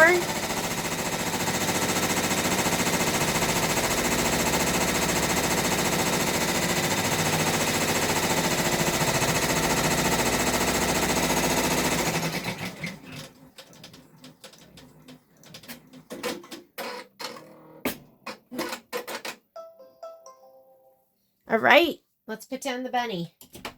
Bunny, bunny, bunny. Okay, here's my bunny. Before we put it down, I'm going to put my mat under there. And we're going to remember to pull it out before we start stitching. That seems to be the biggest problem in my life. And we want to make sure it's all the way up. I just turned this on again. I didn't want to leave it on for the time. And I'm not in this room and it gets super hot.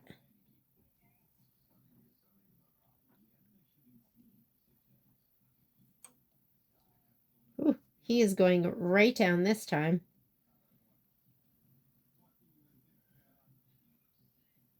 Make sure you're not ironing directly on there. That would be a big mistake. I'm going to feel and make sure my mat is underneath, and it is. I want to make sure this is in the right place too.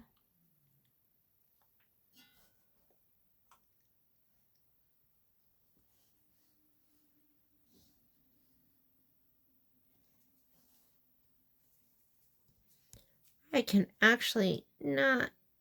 Okay, I'm almost there. That's enough. That'll be enough.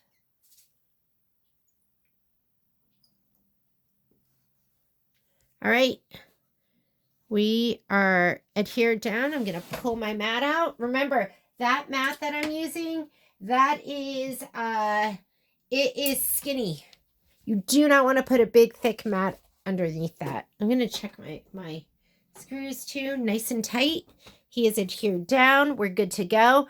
Okay, next step is going to be the white. So I'm going to just go ahead and unlock and go. And we should be ready to go. It is going to do the clouds, and then it's going to do all the rest of the stitching. You know what? I'm going to leave it right there because I think I can get to him now. Couldn't get to him before. That little tip.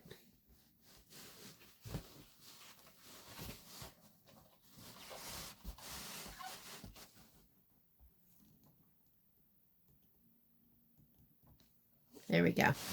Okay. Sometimes he's hard to get to. Unlock and go. And this is going to be 25 minutes of stitching before it wants me to do change out the rest of the colors. So I will see you in 25 minutes. Okay, while that was stitching, I was getting out the rest of my colors. Those are the rest of the colors that are going to be in there. So I don't know. I'll just go ahead and I'll start from, sorry, this filming arm gets stuck. I'm going to just put this up here and let's start with 3130. I'll take that out because it doesn't look like I'm going to use that for a while. 4220.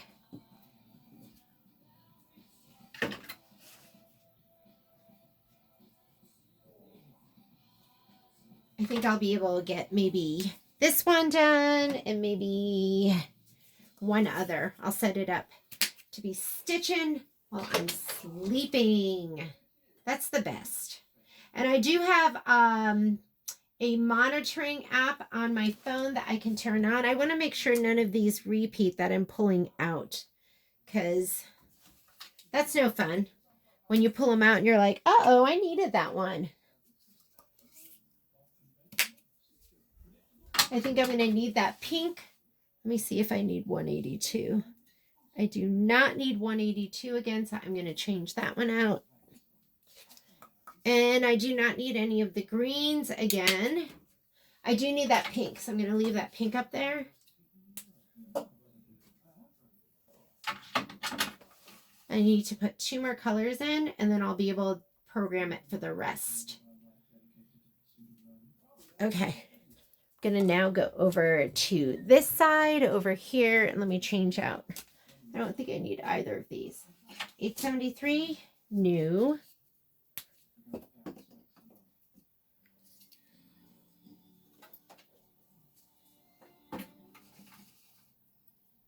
I think I need that pink, so I'm going to change this one out and one of the greens.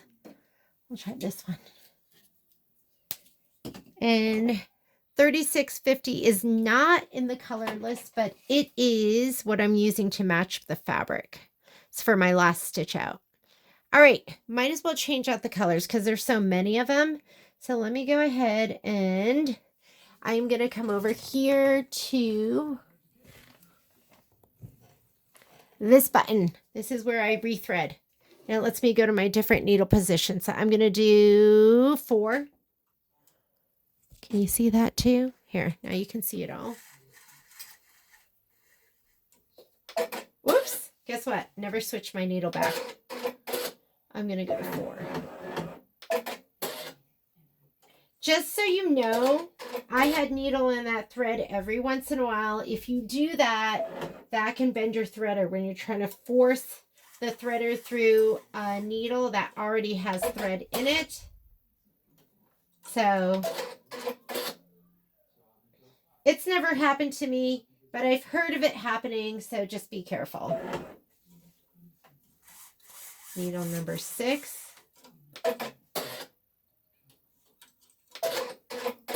I didn't do needle number 7, but I did needle number 8. Ooh, it's got this pretty bright yellow in it. It's going to be really fun once it's done. I did do needle number 9.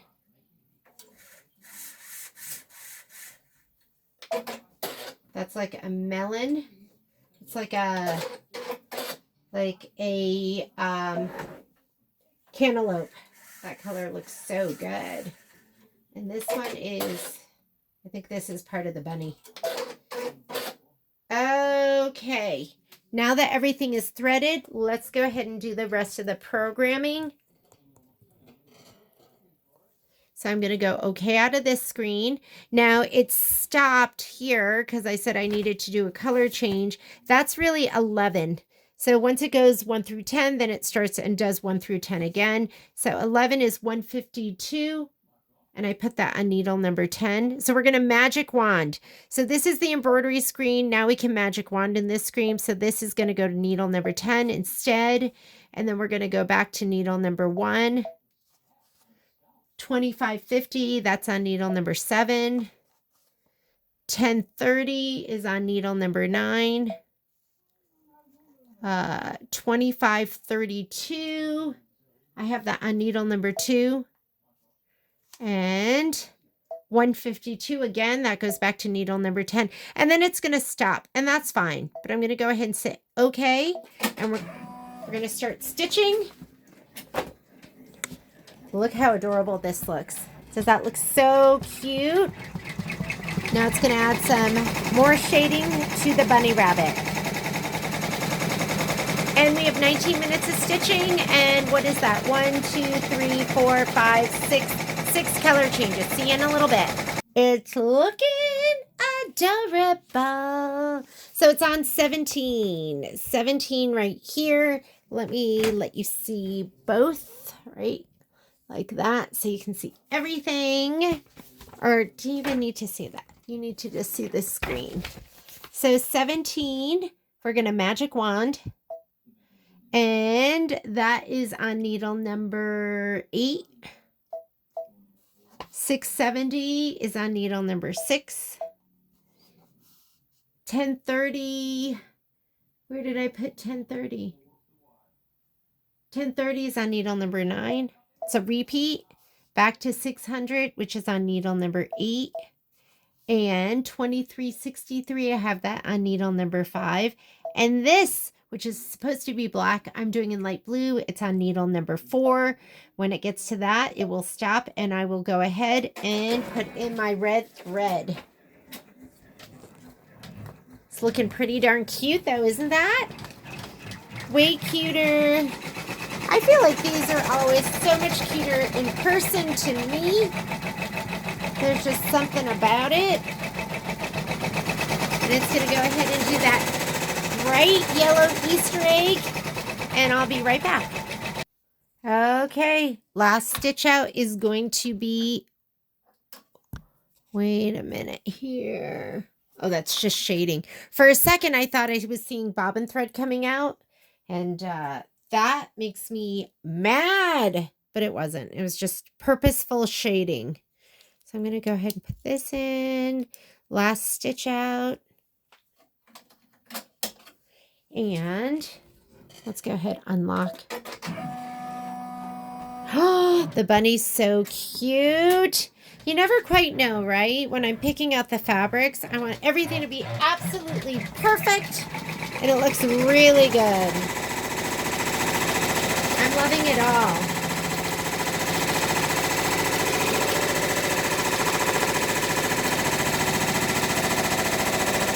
And then we're going to go ahead and set up for the next one. Let's see what colors we have. We are already on, I mean, this is so much fun because it's nice and quick and easy. White's already in there. Then I need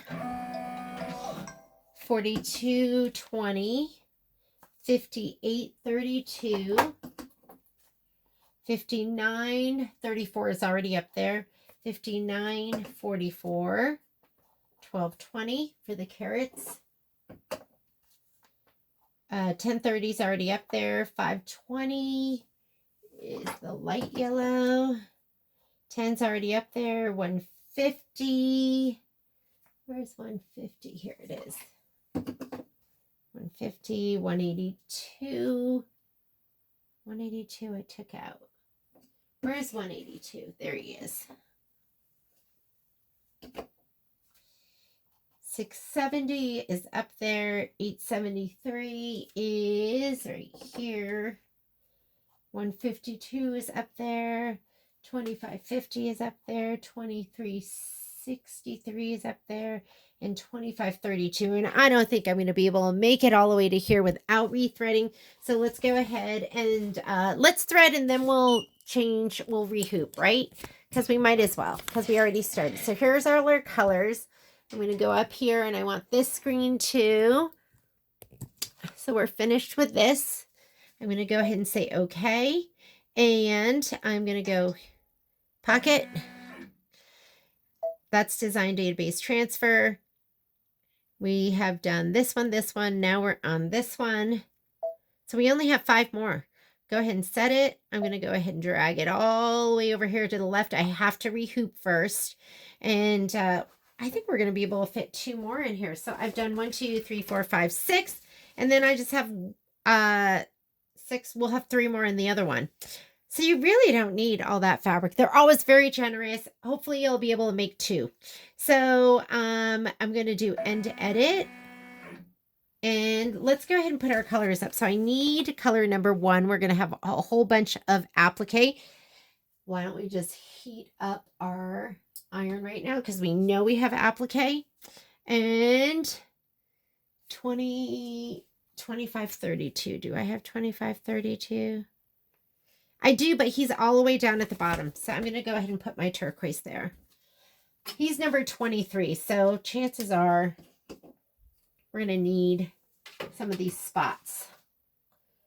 So we'll put them in later. 39, 34. He's up here. So I'm going to leave that one. 3650. That's my outline stitch. That is going to be number 31. So let's take him out.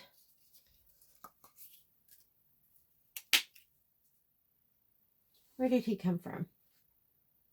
Wait a minute. Oh no, there we go. This one right here. Couldn't find my thread.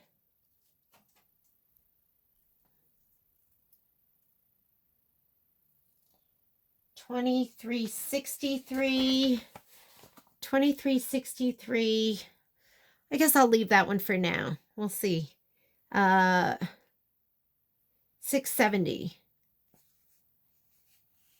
$6.70 is 18. I'll leave him $25.50. $600. I don't see $600 at all. That's the brighter yellow. Change him out.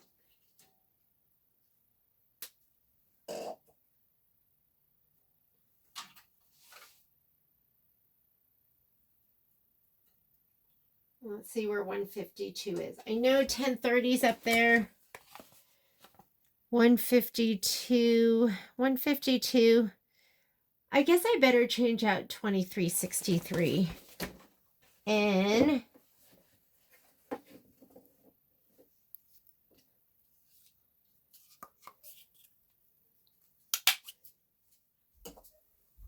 because he's in the 20s. Let's get him out of there.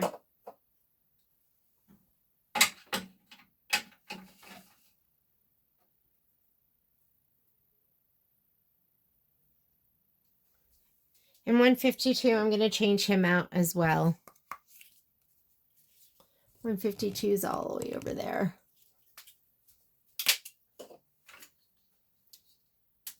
And we'll start with that. Okay? We'll start with that. And we'll put our pauses in. So the pauses are the most important, I feel like, in this screen. Because like I said, you can magic wand on the other screen. Let's go ahead and rethread. So I'm going to go here to where I rethread. And let's do needle number 10. And I'm going to have to rehoop. So I might as well take these off right now. That's going to make it easier for me to get my hand in there.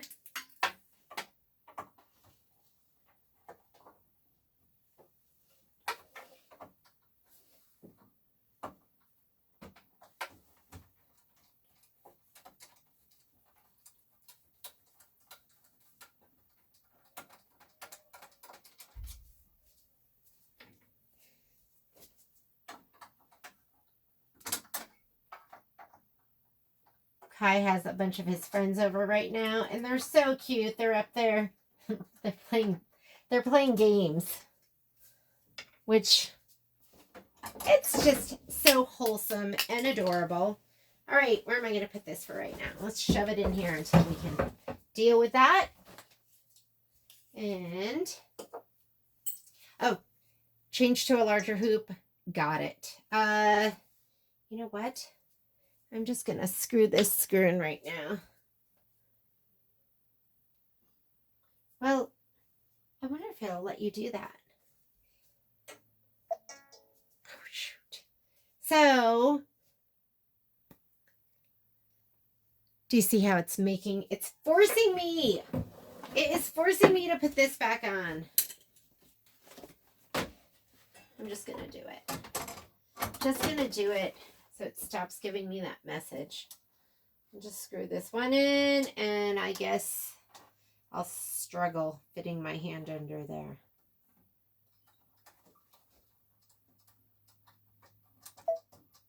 There we go. Okay, 10. Let's just grab it. It's not that bad. Here we go. Yellow's through. Looks like 8.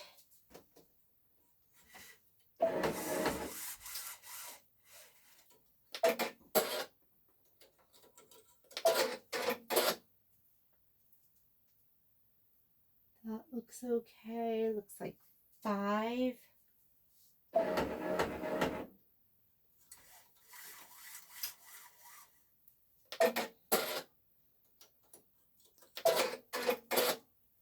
And 4.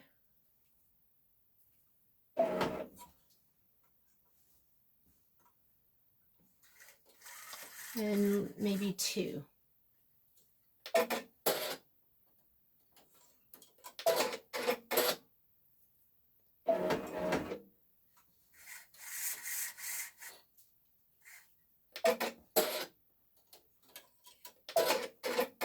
Okay, I just want to make sure I got them all. That there's no... Yes, that looks right. Okay, so looks good. Whoops. Let's go ahead and program. So I'm going to go okay. And here's my manual color sequencing. And all of these first ones are going to be, the first ones are all...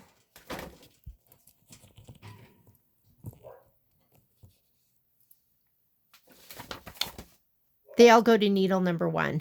But the first one is white, placement line for white fabric. This one's going to be a no-sew. And this one here, we're going to put a pause. But that's also going to be placement stitch for gray, but it's also color number 1. This one here is a no-sew. And this one here is going to be 1 with a pause. And then this one here, number 6. 6 is the tack down. So that one here is going to be a no-sew. But this one here, we have to put a pause. And so number 7 is going to go to needle number 1. That's where my white is.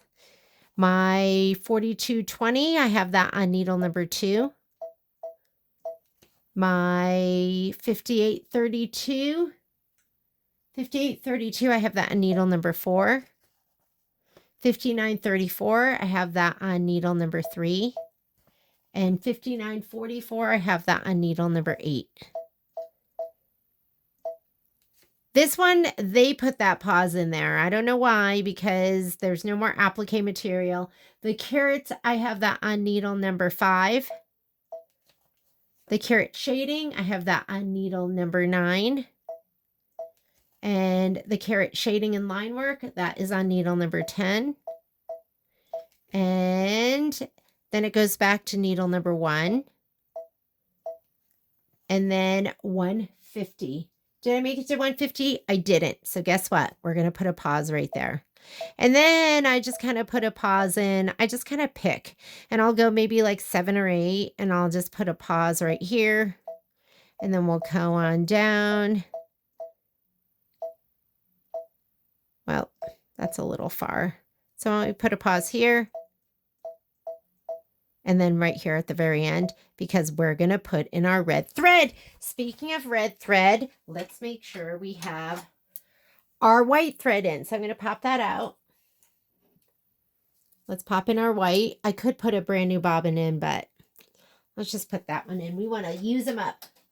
When I'm by myself and I'm just standing here, I'll use up all the little itty bitty bits. So the pauses are the most important because we can magic wand on the other page. We can't put future pauses in, just to pause on the color that you're on. But let's go back up to the top. I'm just going to check it really quickly. So white, white, white. So white here, no sew, perfect. And then we have the 2, the 4, the 3, moss greens on 8. And then it's going to stop here for the 5. And then it'll go to number 9. and then number 10, and then 1, and then a pause that we put in that one. They did that. So we're going to go ahead and say okay and embroidery. But before we start stitching, guess what? I haven't rehooped yet. So we're going to rehoop. So let's go ahead and clear off a little space right here. This is going to be for later. I'm going to put this up here.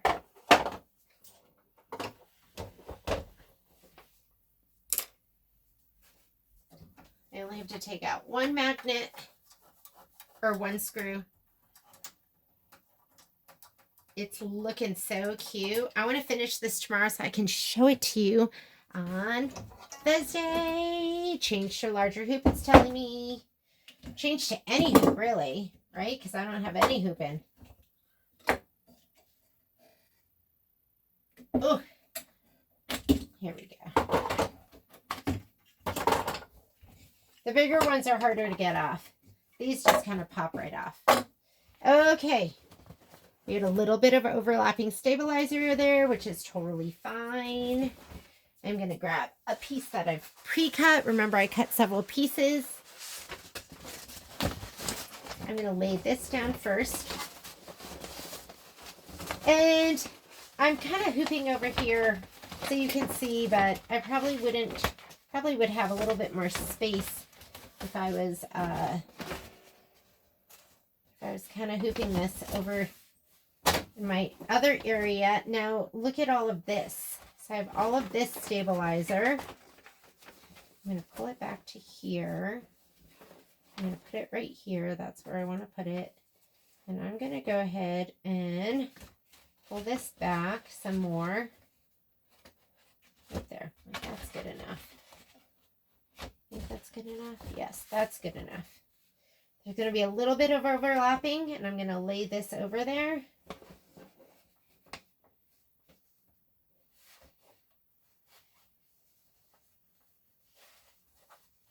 Fabric. Here we go.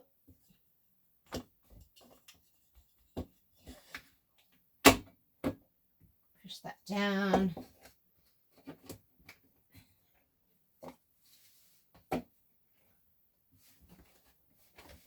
Smooth this. Go ahead and push that down. Oh, look, he doesn't even quite make it over there, but I'm okay with that. Whoop. But I still want this to be nice and taut. And I think it's still going to be okay. Let's go ahead and put this on the machine.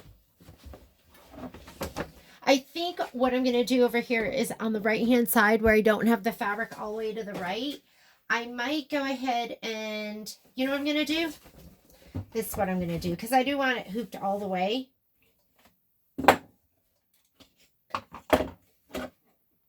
We were close, right? But there's always room once you do the hooping. So I'm going to move the fabric over more. We'll use the camera if we need to. You probably haven't been able to see all of that.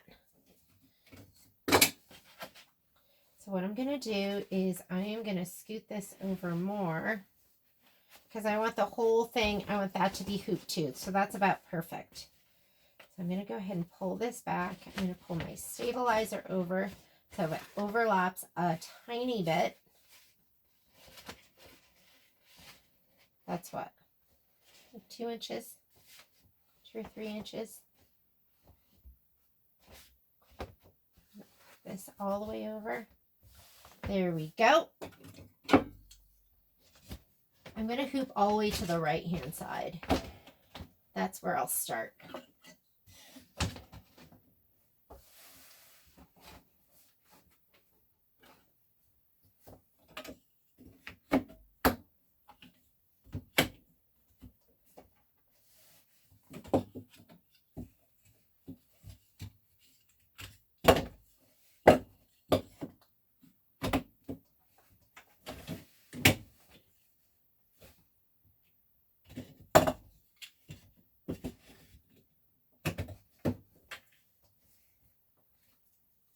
Here we go.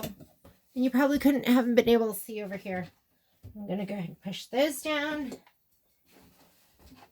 push this one down right here. Okay.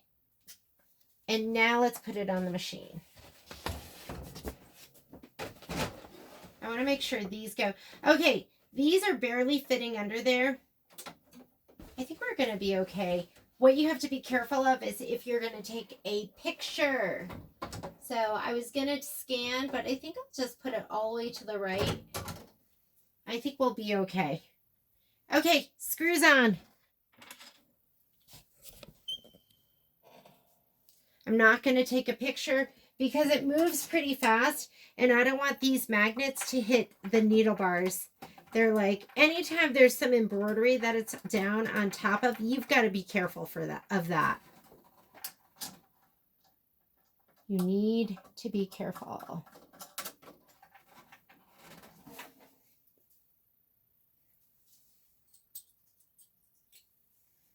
This is one of my favorite screwdrivers. It's called the 3-way screwdriver.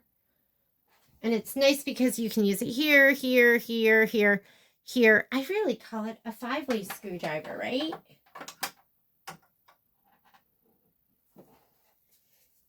All right, I'm going to take my design. I'm going to snug them all the way down to the right this time. So, change to a larger frame. That was before I put the screws on, so I think we're going to be okay. So I'm going to go ahead and let's say okay. And I'm going to take that design. And you can't move it in this screen, so I've got to go to the previous screen. So let's go embroidery settings. The left button's going to take you to the previous screen. We're going to take this, and we're going to bring them all the way down to the right-hand side, and then we'll stitch the next one right here, and I think we'll be good to go. I think there's going to be enough room. So we're going to go embroidery. Everything should be still programmed. Let's go back. Yeah, everything's still programmed. So we're still good to go. Embroidery. And white bobbin is in. And I'm just going to go unlock. And we're going to start with the stitching. Here we go. Let's get our pieces. We need our bunny, white bunny, and gray bunny face.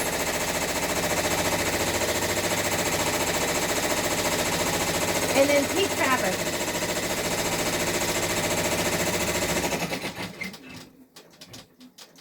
So it looks like the first thing it's doing is it's doing the white bunny fabric right here.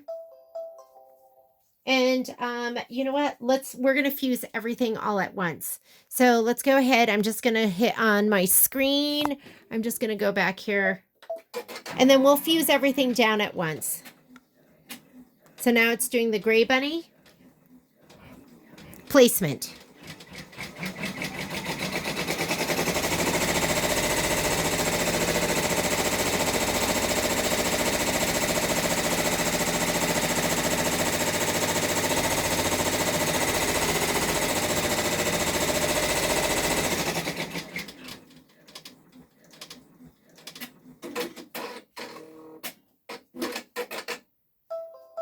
So it might be easier for me to just do the white bunny right now, just because he's over here on the right-hand side. Let me make sure the mat's completely under there.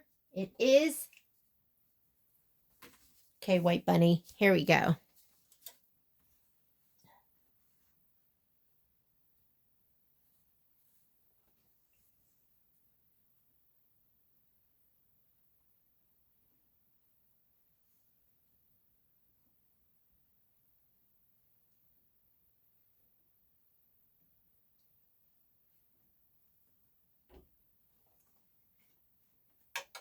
Ooh, he's hot.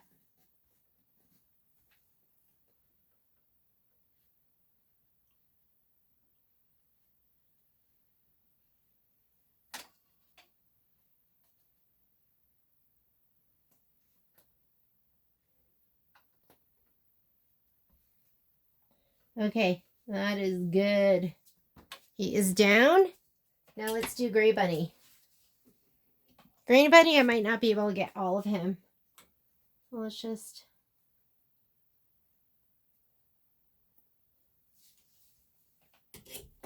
I'm going to move this. Last thing you want to do is melt anything. And you could unscrew it. It's the safest thing to do. But this is what you guys learned from Lazy Embroiderer.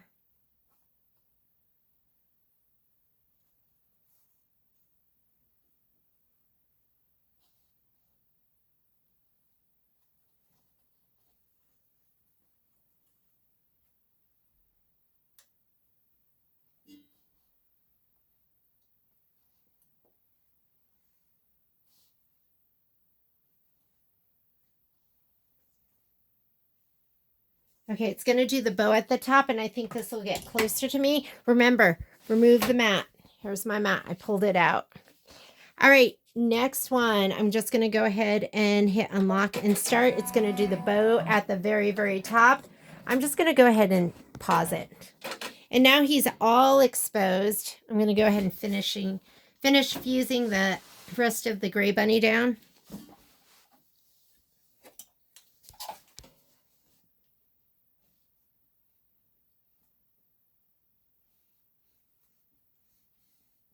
And there is a button that moves the hoop forward, and I do use that button a lot, but is my mat over there? I don't know. There. He should be good. But it's weird. Sometimes with this hoop on, it doesn't always move it in the right spot.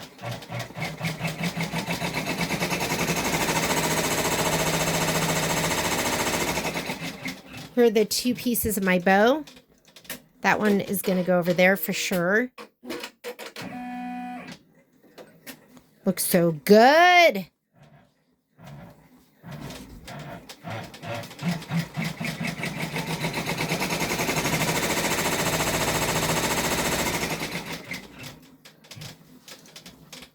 Here's my little Maddie mat. I'm going to just kind of slot him under. Make sure he is in the right spot, which he is.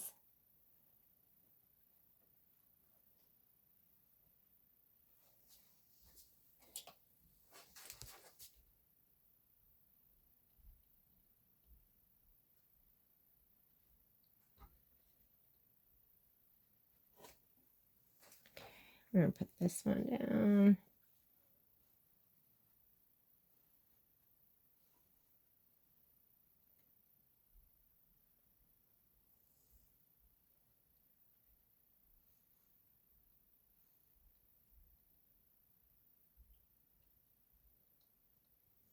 Looking good. I'm going to turn off my clover iron. I'm going to pull out the mat. He's out.